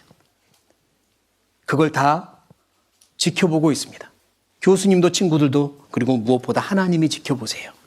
성실하게 하세요. 제가 이거를 사실 후회하는 부분이에요. 이걸 좀 알았더라면 좋았을 걸. 지금도 그럴지 모르겠지만 리포트 제출 많이 했는데요. 저는 성실하지 못했어요. 이렇게 손으로 써서 제출해야 되는 거면 예쁘게 가지런히 쓰려고 노력하지 않았어요. 시간도 없는데 읽지도 않을 걸? 소문에 조교들이 그냥 대충 보고 채점한다며? 이러면서 그냥 막 갈겨 써가지고 제출했어요. 그게 당장의 시험 성적과 연관이 있는 게 아니라 신앙생활에 연관이 있습니다. 그 작은 거 하나를 얼마나 성실하느냐에 따라 하나님이 글을 어떻게 쓰느냐를 결정하세요. 작은 것 하나에 정성을 다하세요. 어떤 분들은 보고서를 쓸 때 예쁘게 뭐 코너지를 만들고 이것저것 예쁘게 꾸며가지고요. 무슨 그냥 보고서가 아니라 예술품을 만들어서 제출을 해요. 그러면 저는 뭐 저렇게까지 해서 점수 맞고 싶어? 이런 생각을 했더랍니다. 그런데 지나고 보니 그리스도인은 그 정도까지는 아니어도요. 성실하셔야 돼요. 예쁘게 하셔야 돼요. 보기 좋게 하셔야 돼요. 정성껏 하셔야 돼요. 제출을 하든 시험을 보든 친구들과 프로젝트를 하든 무얼 하든 죽게 하듯 하십시오. 그게 신앙하고 연결됩니다. 그게 다 여러분에게 훈련이에요. 신앙 훈련이라고요. 공부만 성적이 아니에요. 어떻게 사느냐, 어떻게 행동하느냐, 어떻게 대응하느냐 다 하나님이 보고 계셔요. 그게 학교 생활입니다. 성실하게 하세요. 대학교 다닐 때요. 지금도 기억나는 게 학교 집회입니다. 학교 전도 집회. 뭐 경험 있으시겠지만 학교에서 집회를 할 때는 늘 시험이 끝나고 하죠. 시험 기간이 끝나고 친구들이 말씀을 듣기 이제 마음이 놓이니까 말씀을 듣잖아요. 그러니까 시험이 끝나고 집회를 날을 잡아요. 그러면 그리스도인들, 우리들은 언제 집회 준비를 해야 되냐면 시험 기간에 준비해야 돼요. 시험 기간에 열심히 포스터 붙이고 전단지 뿌리고 뭐 스티커 붙이고 친구 전도하러 다니고 시험 기간에요. 그리고 공부도 해야죠, 당연히. 그러니까 시험 기간 동안 우리는 집회를 앞둔 시험 기간은 뭐 밤새는 거죠, 당연히. 다 준비하고 또 밤새서 공부하고. 근데 그 밤새는 것도 하루 이틀이지. 이제 며칠 지나면요, 막 비몽사몽 해롱해롱해집니다. 경험 있을 거예요. 없으시면 해보셔야 되고. 그러다가 아침 큐티를 해요. 그러면 이제 형제자매들 모여서 뭐 공강실에서 8시에 큐티를 하죠. 역시 정말 비몽사몽간에 밤새고 와서. 그리고 아침밥을 먹으려고 나와서 걸어가면 이제 뭐 땅이 꺼졌다 올라왔다 하니까요. 그러다가 한 후배 자매님이 계단 높은 데서 굴러버렸습니다. 떼굴떼굴 위에서부터 아래까지 굴렀어요. 왜냐면 어지러우니까, 앞이 안 보이니까 헛디딘 거예요. 얼마나 놀랬겠어요. 막 달려가서 괜찮냐 했더니 멀쩡해요. 계단만 상처 났어요. 멀쩡해. 근데 그런 일들을 참 많이 겪었던 것 같아요. 학생 때. 그리고 성적은 하나님이 주시죠. 공부를 정말 뭐 성적 잘 나올 만큼 한 게 아니에요. 그냥 최선을 다했죠. 비몽사몽이지만 집중 안 되지만 그래도 해야 되니까 이 모습이라도 하나님이 받으실 테니까 그래서 한 거예요. 나머진 하나님이 주시는 겁니다. 나머진 그 인생에 걸쳐서 점수로 주세요. 그러니까요. 성실하셔야 돼요. 먼저 그의 나라와 의를 구하고 그리고 시간을 쪼개고 쪼개서 2순위, 3순위, 4순위에 해당되는 걸 다 집어넣고 해야 되는 겁니다. 그리고 나서도 못하는 것들은 하나님께 맡기는 거예요. 하나님, 이건 제가 못했어요. 저로서는 시간이 없어서 못했어요. 하나님이 책임져 주세요. 그때 하나님이 어떻게 책임져 주시는지 봐야 됩니다. 내가 게을러서 못한 게 아니라 모든 우선순위를 다 열심히 하고 그리고 시간이 없어서 못한 거에 대해서는 하나님이 어떻게 책임져 주시는지 경험하셔야 돼요. 도와주십니다. 책임져 주세요. 평상시에 1시간에 10페이지 공부하던 거 하나님이 도와주시면 1시간에 30페이지 공부합니다. 그것도 경험해 보셔야 돼요. 야, 다니엘에게 주신 지혜는 남들보다 10배를 더 주셨다고 했는데 나에게는 오늘 3배를 더 주셨구나. 왜? 평소보다 3배 더 했으니까. 주세요. 대학생 때 성실하게 하시고 나머지는 하나님이 어떻게 책임져 주시는지 꼭 보십시오. 우리의 최선은요, 내가 할 걸 다 하고 나머지는 하나님께 맡기는 게 최선입니다. 그럼 하나님께서 최선을 다해 주시거든요. 하나님의 최선에 맡기는 게 최선이에요. 혼자서 낑낑거리면서 우선순위 무시해가면서 하나님과의 사귐을 무시해가면서 하려고 하지 마세요. 그건 하나님께 맡기는 게 아니잖아요. 그리고 하나님이 도와주십니다. 분명히 도와주세요. 대학생 때 성실에 대해서 배우세요. 경험하세요.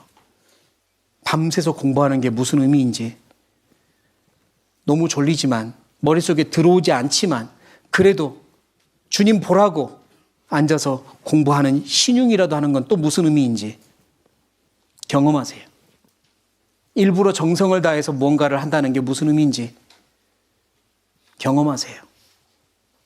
그게 다 신앙입니다.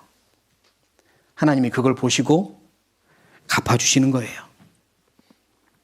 그렇게 살면 때로는 많이 피곤합니다. 그래도요, 그 경험도 하셔야 돼요. 제가 이제 영화 보는 걸 좋아하는데 아무 영화나 보는 게 아니라 의자 들어가는 의병, 의사, 의용군 이런 영화를 굉장히 좋아합니다. 일제 침략기 때 의병할 이렇게 독립운동을 했던 의병이나 전쟁 때 또 나라를 위해 싸웠던 의병들 이런 것들을 되게 좋아하거든요. 근데 그거 보면 막 마음이 굉장히 많은 교훈이 돼요. 근데 최근에는 이제 인천 상륙작전이라는 영화를 한 번 더 봤어요. 기회가 돼가지고. 근데 거기서 그전에는 보지 못했던 대사 하나가 마음에 확 와닿은 대사가 있었습니다. 메가더 장군과 거기에 이제 한국인 주인공으로 나오는 이정재 배우가 역할을 하는 팀장, 장학수 팀장이 엑스레이 작전이라는 걸 미리 펼치는데요. 그가 메가더 장군과 처음 만났던 장면이 하나 나와요. 그래서 메가더가 묻습니다. 전쟁이 끝나면 뭐 하고 싶은가?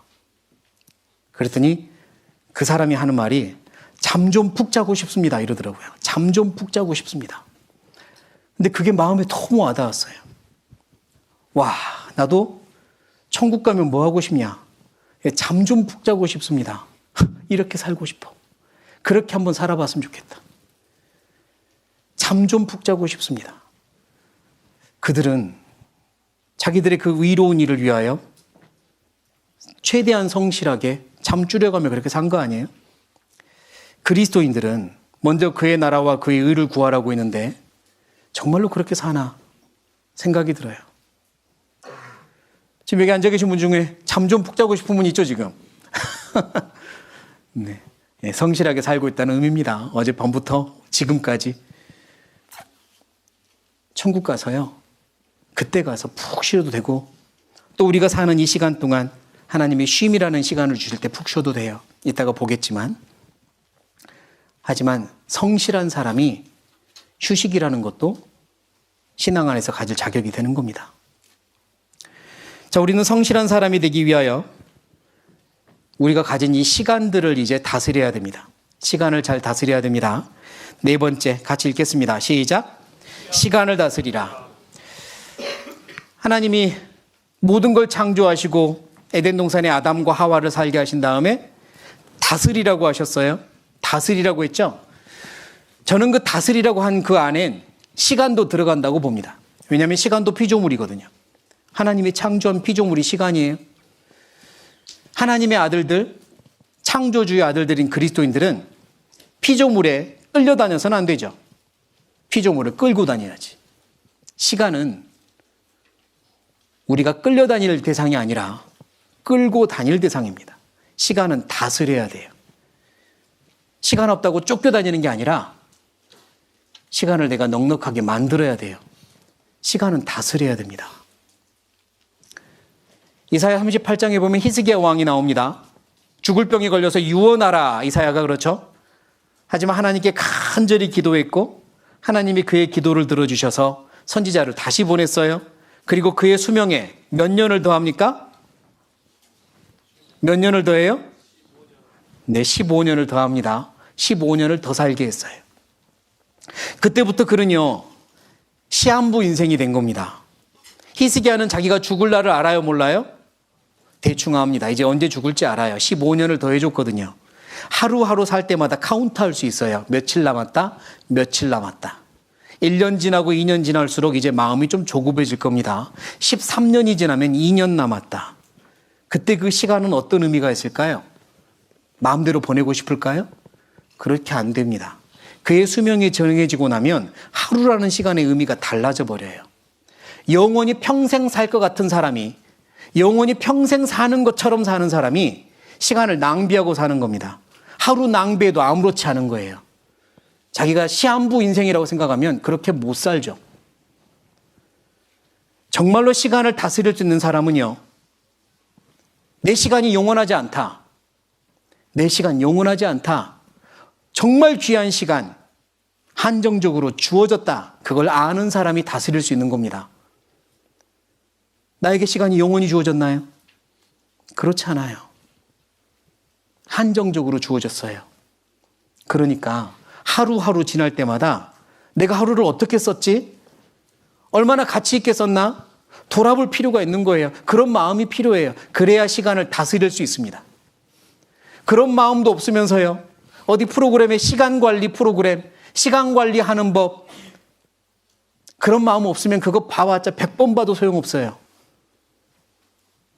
나에게 시간은 한정적으로 주어졌다. 이 시간 너무 귀한 시간이다. 그들이 시간 관리를 할 수 있습니다. 그리고 우린 시간을 다스려야 돼요. 제가 이런 상상을 해봤는데요. 자, 가게입니다. 뭘 파는 가게 같아요? 타임샵. 미래의 어느 날 시간을 파는 가게가 생겼습니다. 시간을 파는 가게. 그리고 사람들이 줄을 서요. 시간 사겠다고. 1시간에 100만 원, 1시간에 1000만 원, 하루는 1억 뭐 이렇게 파는 거예요. 하루에 1억이라고 하면 살 사람 있을까요? 어마어마한 부자들은요, 하루에 1억이라고 하면 1000억 가지고 와서 1001을 사려고 할 겁니다. 그러지 않겠어요? 그러니까 그들에게는 1억짜리 하루가 필요한 거예요. 시간을 파는 가게에서 1억이라 할지라도 하루를 사는 사람이 있다고요. 10억이라고 해도 하루를 사는 사람이 있을걸요? 시간을 파는 가게가 실제로 있다면. 그러면 우리가 지금 이렇게 사용하는 하루하루가 얼마나 가치 있을까? 특히 청년의 하루인데. 이건 돈으로 계산할 수 없는 하루일 수 있습니다. 그런데 킬링 타임, 죽여도 되냐고요? 시간이 얼마나 귀한데. 우린 시간을 소중하게 여기고 내 1분 1초가 영원이랑 연결되어 있다는 걸 생각하면서 내 1분에 하는 일이 영원한 세상에서 어떻게 내게 돌아올지 상상하면서 써야 되는 겁니다. 그리고 저는 대학생 때 이런 방법으로 시간 관리를 했는데요. 무얼 그린 거냐면 하루 몇 시간? 하루 24시간. 그런데 하루 24시간을 1시간 단위로 쪼개면 24개의 파이밖에 안 나와요. 24개밖에 안 나옵니다, 조각이. 근데 15분 단위로 쪼개면 몇 조각이 나와요? 96조각이 나옵니다. 저는 하루를 15분 단위로 쪼갰어요. 15분 단위로. 그러면 1시간은 4조각이 나오잖아요. 4조각으로 쪼갠 다음에 할 일들, 이거는 2조각짜리, 이거는 3조각짜리, 이거는 6조각짜리 이렇게 나눈 겁니다. 왜냐하면 1시간으로 쪼개면 하루 24시간, 24조각밖에 안 나오죠. 그러니까 몇 조각 채우면 없어지는 거예요. 시간이 없다고 느껴져요. 조각이 다 차버렸어요. 봉사할 때 5조각, 교회 가서 말씀 듣고 몇 조각 하면 마치 주일이 금방 다 차버리는 것처럼 느껴져요. 근데 15분 단위로 쪼개잖아요. 조각이 많이 남습니다. 집에 와서도 조각이 많이 남아요. 그 중에 2조각은 뭐하고, 2조각은 묵상하고, 2조각은 기도하고. 그래도 시간 남아요. 조각이 많이 남습니다. 그렇게 저는 했어요. 1시간을 15분 단위로 4조각으로 쪼개서. 더 할 수 있다면 10분 단위로 6조각으로 쪼개세요. 그리고 채워 넣으세요. 그러면 시간 많이 남습니다. 시간이 없어서 전화 못했다. 시간이 없어서 전화해서 한번 안부를 묻기로 했는데 시간이 없어서 못했다. 그렇지 않아요. 전화하는 거는요, 15분짜리 조각 안에 3번, 4번을 할 수 있어요. 근데 시간 관리를 못하니까 시간이 없어서 못한 것처럼 느껴지는 거예요. 시간을 관리하십시오. 시간을 다스리세요. 길게 늘릴 수도 있고 줄일 수도 있습니다. 고통스러운 시간, 슬픔의 시간들은 줄일 수도 있어요. 금방 지나갑니다.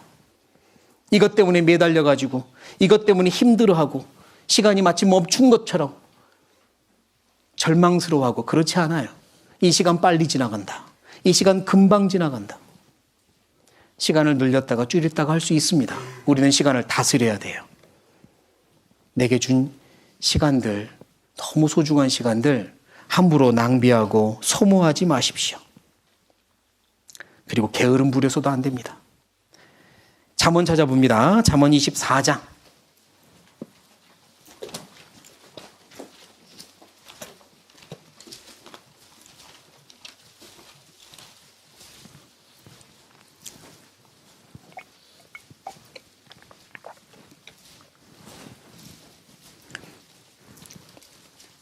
잠언 24장 30절부터 32절까지 같이 읽겠습니다. 내가 증왕에 게으른 자의 밭과 지혜 없는 자의 포도원을 지나며 본즉 가시덤불이 퍼졌으며 거친 풀이 지면에 덮였고 돌담이 무너졌기로 내가 보고 생각이 깊었고 내가 보고 훈계를 받았었노라. 게으른 자의 밭은 티가 납니다.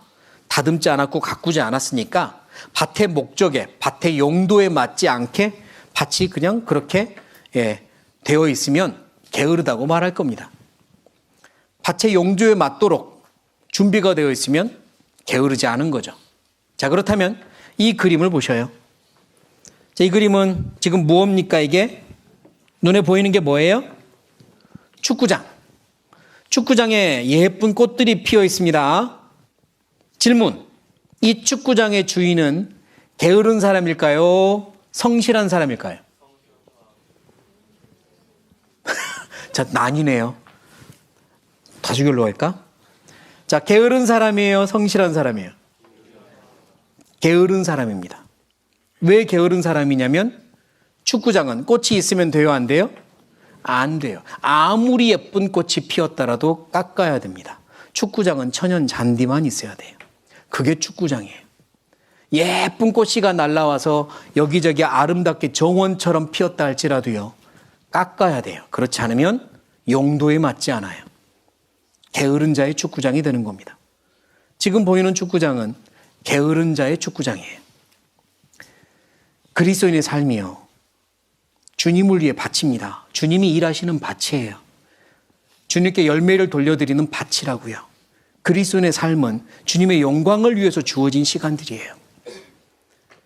꽃처럼 예쁜 게 피어 있다 할지라도요, 용도에 맞지 않으면 둬야 돼요? 깎아야 돼요? 깎아야 돼요. 그리스도인들이요, 이것저것 많은 것에 너무 바빠요. 너무 바빠요. 어떤 그리스도인은 아침에 일어나서 운동하고 나서는 반드시 커피 한 잔 타먹고, 그러나 그리고 갔다가 또 학원을 다니고 영어학원 다니고 친구 만나고 너무 바빠요. 너무 바빠서 전도할 시간도 없고 너무 바빠서 수요 말씀 갈 시간도 없대요. 성실한 것 같죠? 굉장히 열심히 살잖아요. 하나님 볼 때는요, 게으른 겁니다. 꽃은 많이 피어 있지만 용도에 맞지 않는 꽃이에요. 그리스도인이 이것저것 하고 싶은 거 다 하는 거 아닙니다. 이것저것 배우고 싶은 거 다 배우는 거 아니에요. 내 용도에 맞게, 내가 주님을 위해 사는데 합당하게, 지금 하나님이 내게 맡겨주신 것, 이것 잘할 수 있게, 내 직분에 맞게, 내 위치에 맞게 최선을 다하며 사는 거지. 이것저것 미리 예측해 가며 이것도 필요해, 저것도 필요해, 이 경험도 필요해, 자기가 다 경험을 주워 모아가며 하는 거 아닙니다. 꽃은 피었지만 남들이 보기에는 화려하게 보일지 모르지만 게으른 자의 밭이에요. 깎아야 됩니다. 우리는 하나님이 일하시는 밭이에요. 하나님이 필요 없다고 하는 건 없어야 돼요. 단순하게 사십시오. 이것저것 많이 하려고 하지 마세요. 하나님이 주시는 것만 하세요. 하나님이 이거 하라고 할 때는 예 하고 성실하게 하시면 됩니다. 성실하게, 부지런히. 내가 계획을 세워서 이것저것 많이 해봤자 주님께서 사용하지 않으시면 하나님 앞에 섰을 때는 너 그 시간 가지고 뭐 했느냐, 그 시간으로 열매가 얼마나 했는지 보자 라고 할 때 드릴 열매가 없습니다. 열매를 맺기 위해 시간을 사용하세요. 단순하게 사십시오. 괜찮습니다. 세상 사람들이, 친구들이 야 너는 이런 경험도 없니? 너는 그런 것도 안 해봤어? 라고 말해도 괜찮습니다. 하나님 앞에 가면 오히려 더 자랑거리가 될 거예요. 간증거리가 되고. 그리고 이따가 보겠지만 내가 필요한 경험들은 하나님이 시켜주십니다. 내가 필요한 세상의 훈련들을 하나님이 시켜주세요. 그 모든 기회를 성실하게 하면 돼요. 그래서요, 게으르지 마십시오.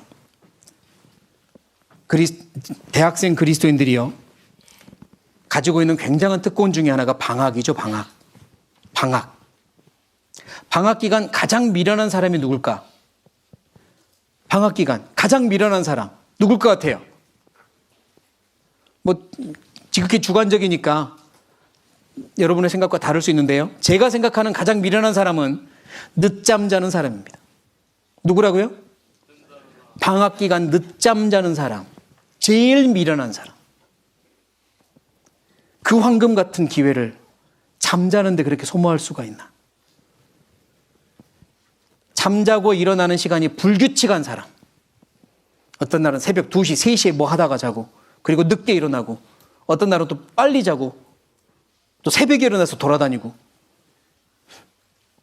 방학 그렇게 보내지 마세요. 규칙적으로 성실하게 사용하세요. 이 방학이라는 기간은 대학생들에게 주어진 정말 보물 같은 특권인데 늦잠 자는데 소비하지 마십시오. 주님 안에서 계획 잘 세우세요. 주님 안에서 할 게 많이 있습니다. 계획만 잘 세우면요, 방학 그 기간 동안 알차게 보내고 부족하다 느껴져요. 다시 오지 않는 방학 제발 잘 사용하세요. 제발요. 5번째입니다. 같이 읽겠습니다. 시작. 쉬는 것도 신앙입니다. 어떤 사람들은 휴식은 게으름과 나태함의 동의어라고 생각하는데 그렇지 않아요. 쉬는 것도 능력이고요, 쉬는 것도 신앙입니다. 신앙으로 쉬어야 돼요. 마가복음 찾아보죠. 마가복음 6장.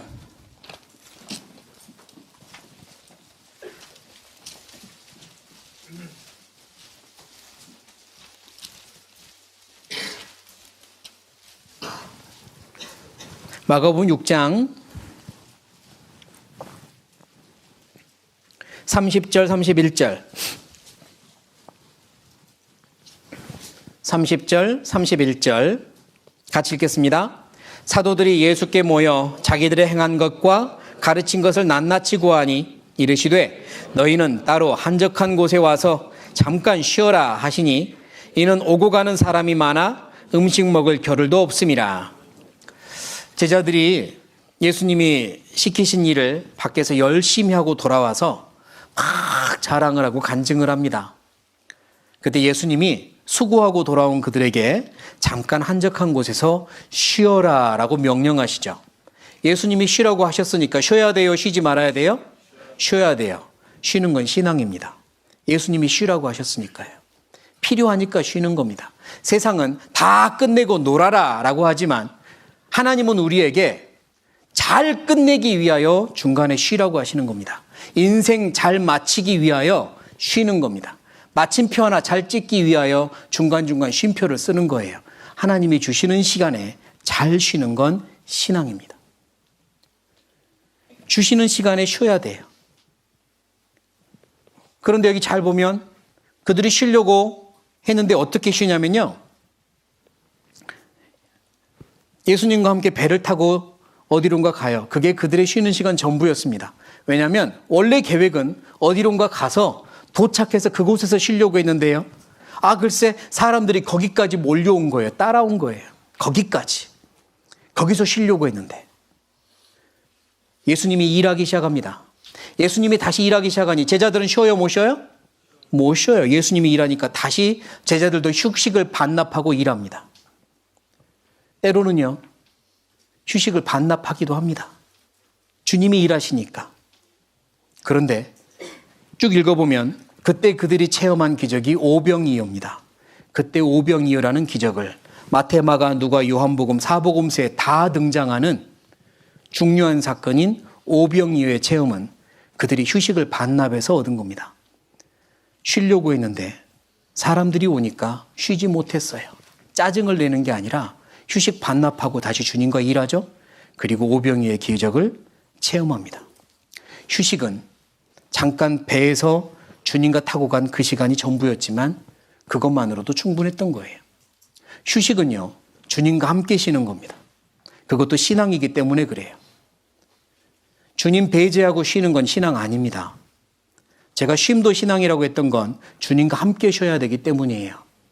요즘 정말 안타깝고 잘못된 게 주일 껴가지고 해외여행 가고 어디 여행 가는 거. 그게 주님과 함께 쉬는 걸까? 정말 주님이 그때 같이 동행하실까 싶어요. 어떻게 생각하세요?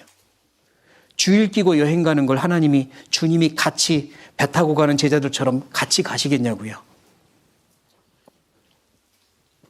그건 신앙이 아닙니다. 휴식은 신앙이어야 돼요. 주님과 함께 쉬는 거예요. 주님이 기뻐하는 방법으로 쉴 수 있습니다. 운동하면서 충전이 되기도 하죠. 음악을 들으며 충전이 되기도 하고 맛있는 맛집에서 음식 먹으며 충전이 되기도 합니다. 한적한 곳에 여행을 가며 충전이 되기도 해요. 하지만 주님이 이건 아니다라고 하는 정도까지는 가면 안 되는 거죠. 그렇지 않고도 얼마든지 쉴 수 있어요. 휴식도 신앙이어야 합니다. 다른 분들이 쉬는 것 보고 그걸 가지고 판단하지 마세요. 하나님과 함께하고 있을지 모르니까요. 하나님과 함께 쉬고 있을지 모르잖아요. 그러니까 그것 가지고 우리는 어떻게든 평가하고 판단할 수 없습니다. 단 그 휴식이 끝나고 충전해서 주님을 위해서 힘있게 살기를 바라야 되는 거죠. 우리에게 휴식 시간을 주면 잘 쉬셔야 됩니다. 만약 제가 5분 쉽시다 그러면 뭐 하고 싶어요? 잠 좀 푹 자고 싶습니다. 뭐 이런 분 있겠죠. 네, 아까 말했죠. 휴식을 반납하면 오병이어의 기적이 있다고. 그래서 휴식 시간 갖지 않겠습니다. 5분이 일생 가는 경험을 할 수도 있어요. 쉼은요, 저는 이렇게 말합니다. 쉼은 숨 플러스 뭐래요? 숨 플러스 I, 이게 쉼이에요. 나한테 숨을 불어넣어주는 게 쉼입니다. 내가 살기 위해, 내 인생 잘 마치기 위해 쉬는 거예요. 쉬는 거에 대해서 너무 터부하지 마세요. 하나님이 쉬라고 하실 때는 잘 쉬세요. 쉬라고 하셨는데 다른 일로 에너지 낭비하지 마시고 쉬라고 하실 땐 잘 쉬세요. 그리고 충전해서 또 주님을 위해서 사세요. 잘못된 방법으로 쉬지 마세요. 왜냐? 쉬는 것도 신앙이기 때문입니다. 6번째, 같이 읽겠습니다. 시작. 다양한 경험도 필요합니다. 우리가 세상을 살려면 이런 경험 저런 경험 해야 됩니다. 아무것도 모르는 쑥맥 이러는 세상을 사람들과 경쟁해서 이겨내지 못할 수도 있어요. 그렇다고 해서 내가 이런 경험 저런 경험을 찾아다니면서 할까요? 그것도 아닙니다. 우리 다윗 한번 생각해 봐요. 다윗. 그는 왕이 되었습니다. 보통 왕이 되려면 어떤 걸 배워야 되냐면 왕으로서 배워야 될 학문이 있고 정치학이 있고 인사관리가 있고 학문들이 있는 거예요. 그러니까 왕자들은 어려서부터 이런 학문 저런 학문을 배우죠. 다윗은요, 왕이 되었지만 하나님이 그를 왕으로 삼으려고 계획하셨지만 그런 거 배우지 않았습니다. 그럼 다윗은 어디서 배웠을까? 다윗이 왕이 되기 위해 배웠던 학교는 초원이었어요. 초원에서 배웠습니다. 양들이 같은 학생들이었고요. 곰과 사자가 선생님이고 교관이었어요. 거기서 배웠습니다. 거기서 양 한 마리 한 마리 알뜰살뜰 보살피면서 어떻게 사람들에게 인간관계를 형성할까 배웠을 것이고 곰과 사자와 싸워 이기면서 어떻게 이 험한 세상에서 위기와 고난이 찾아올 때 이겨낼까 배웠을 겁니다. 하나님 안에서 푸른 초장을 찾아다니면서 믿음으로 갈 때 하나님이 푸른 초장으로 인도하시는구나. 사망의 음침한 골짜기 뒤에는 푸른 초원이 있는 거구나. 하나님의 인도하심도 배웠습니다. 그러니까요, 다윗은 학교가 있었어요. 푸른 초원에서 양들과 사자와 곰과 함께 배웠습니다. 우리도 마찬가지예요. 하나님이 우리를 특별한 목적을 가지고 이끄십니다. 나는 사회 경험이 필요할 것 같은데 내가 일부러 찾아다니지 않아도 돼요. 경험하게 하십니다. 어쩔 수 없이 학교 회식 자리, 술자리 갈 수도 있는 거고요. 어쩔 수 없이 MTOT를 갈 수도 있는 거고, 어쩔 수 없이 선배들 만나고, 어쩔 수 없이 어디 가서 볼링장을 가거나 이런 경험 할 수 있죠. 물론 그게 이렇게 자연스럽습니다. 그런데요, 어쩔 수 없이 주어지는 경험 때 최선을 다하시면 돼요. 최선을 다해 성실하게 하시면 돼요. 선배들 어떻게 하면 술 한잔 잘 따라드릴까 성실하게 하세요. 이왕 간 거 저 술 안 마실 거예요 이러지 말고, 나는 안 마셔도 당연히 안 마셔야죠. 저는 죄송합니다. 저는 못 마십니다. 저는 그리스도인이고 저는 하나님 안에서 약속한 게 있기 때문에 마실 수 없습니다. 죄송합니다. 하지만 제가 한 잔 따라 드리겠습니다. 이럴 수는 있잖아요. 어쩔 수 없이 주어지는 곳에서는 최선을 다하세요. 커피 한 잔 타드리는 것도 최선을 다하고, 술주정하면서 막 한 이야기 또 하고 한 이야기 또 하면 옆에서 계속 최선을 다해 들어주시고, 그래요? 네 하고 들어주시고, 그게 다 경험입니다. 그게 다 사회생활이에요. 굳이 내가 여기저기 찾아다니면서 하지 않아도 돼요. 하나님이 주신 기회에 성실하게 하시면 돼요. 다 배울 수 있습니다. 특히 형제님들 군대 가면요, 굉장한 거 배울 수 있어요. 군대 가서 시간 이렇게 흘러가라고 하지 마세요. 하루하루 최선을 다하세요. 거기서 배울 게 엄청 많아요. 정말 저런 인간 말종도 있나, 그런 사람을 만나도 배우세요. 응? 배우는 거예요. 저런 사람 만나서 어떻게 사는 건지, 어떻게 내가 내 편 만드는 건지, 저런 사람 만나서 어떻게 친화하는 건지 배우세요. 실수하고 후회해도 괜찮아요. 배울 수만 있다면 그런 경험도 계속 주실 거니까. 그렇게 해서 우리는 완성되어 가는 겁니다. 내가 일부러 경험하려고 하지 마세요. 사회 경험이 필요하니까 하는 겁니다. 내가 일부러 만들지 않으셔도 돼요. 주님을 위해서 최선을 다해서 살면 경험은 하나님이 시켜주시고 훈련은 하나님이 시켜주세요. 다윗을 훈련시켜서 왕을 만드셨던 하나님이 나에게 계획이 없겠어요? 내게 필요한 경험이 뭔지 모르시겠습니까? 다 아세요. 다 주십니다. 성실하게 하세요. 먼저 그의 나라와 의를 구하는 심정으로 나의 주인이신 주님과 깊게 사귀는 걸 우선으로 하고, 시간 관리 잘 해나가면서 교회 생활을 열심히 했다 할지라도 집에 오면 후속 조치를 잘 해야죠. 가정생활, 개인생활, 학업생활을 하면서 코피 터져라고 해보셔요. 잠 좀 푹 자고 싶다는 마음도, 그런 경험도 하시면서 해보셔요. 다시 누가복음 17장입니다. 누가복음 17장.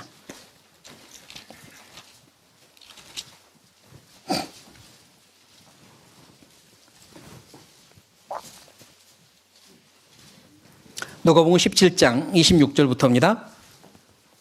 26절부터 제가 읽죠. 노아의 때에 된 것과 같이 인자의 때에도 그러하리라. 노아가 방주에 들어가던 날까지 사람들이 먹고 마시고 장가들고 시집가더니 홍수가 나서 저희를 다 멸하였으며, 또 롯의 때와 같으리니 사람들이 먹고 마시고 사고 팔고 심고 집을 짓더니 롯이 소돔에서 나가던 날에 하늘로서 불과 유황이 비오듯 하여 저희를 멸하였느니라. 인자에 나타나는 날에도 이러하리라. 자, 이제 마지막 때를 살아가는 그리스도인, 주님을 기다리는 신앙생활입니다. 차원이 다른 그리스도인들은 이 방금 읽은 사람들과는 다른 거예요. 먹고 마시고 시집가고 장가가고 그게 인생의 목적이 아니란 말입니다. 주님이 오실 때 주님을 기다리는 그리스도인들은 다르게 사는 거예요. 먹고 마시고 시집가고 장가가고 공부하고 이 모든 목적이 주님을 만나기 위해, 주님을 만났을 때 영광을 돌리기 위해 그 앞에 기쁨과 칭찬을 얻기 위해 사는 겁니다. 그게 믿음으로 사는 차원이 다른 신앙생활인 거죠. 마지막 때가 될수록 우리는 세상 사람들과 구별될 수밖에 없어요. 그들과 다른 삶을 살 수밖에 없습니다. 직장을 원하시는 분들, 직장을 위해 기도하시는 분들, 어떤 직장을 원하세요? 어떤 직장을 원하세요? 누가 나한테 물어볼 때 사람마다 정말로 하나님 앞에 명답은 다르겠지만 저는 졸업할 때 그런 기도를 했어요. 하나님, 저 정말 개인 포장마차 사장이 돼도 좋으니 전도하는 삶을 살게 해주세요. 우리 가게에 오는 손님들 전도하는 삶을 살게 해주세요. 그럼 뭐든 좋습니다. 그렇게 기도했습니다. 어디 뭐 한국은행이니 뭐니 하나님 여기 제가 넣어보려고 하는데요. 그런 기도하지 않았어요. 어디든 가도 좋으니 영혼 전도할 수 있게 해주세요. 그게 제가 직장 구하는 기도였습니다. 여러분은 어떤 기도를 하십니까? 어떤 직장을 원하세요? 이 마지막 때에 주님을 기다리는 그리스도인들은 직장을 구하는 목적도 달라야 합니다. 주님께 쓰임받을 수 있는 곳, 주님께 영광을 돌릴 수 있는 곳, 영혼을 전도할 수 있는 곳, 하나님 앞에 섰을 때 정말 자랑스럽게 열매를 드릴 수 있는 곳, 그런 곳을 제게 주십시오. 어디든 좋습니다. 신앙생활에 손해보지 않는 곳, 그곳을 주십시오. 어디든 좋습니다. 그런 기도면 어떨까 생각을 합니다. 끝으로 고린도전서 9장입니다.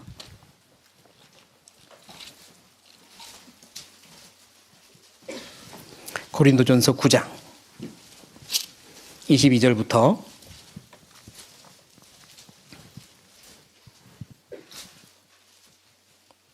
22절부터 25절까지 같이 읽겠습니다.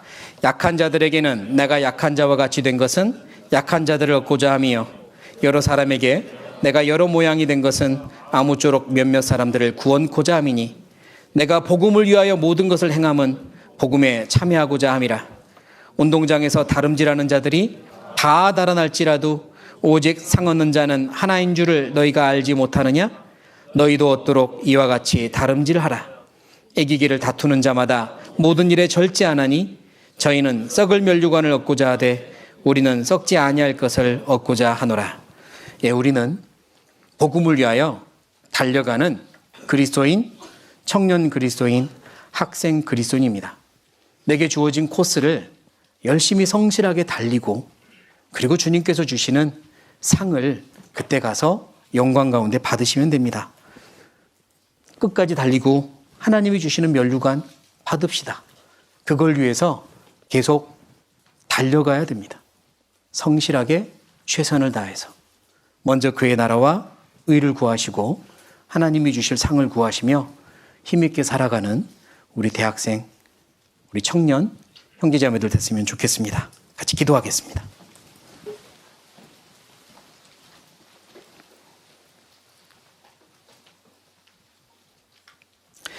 살아계신 하나님, 저희를 놀라운 사랑으로 구원해 주시고 저희 영원한 천국에 소망 주셔서 감사합니다. 그리고 지금도 우리와 함께 해주셔서 감사합니다.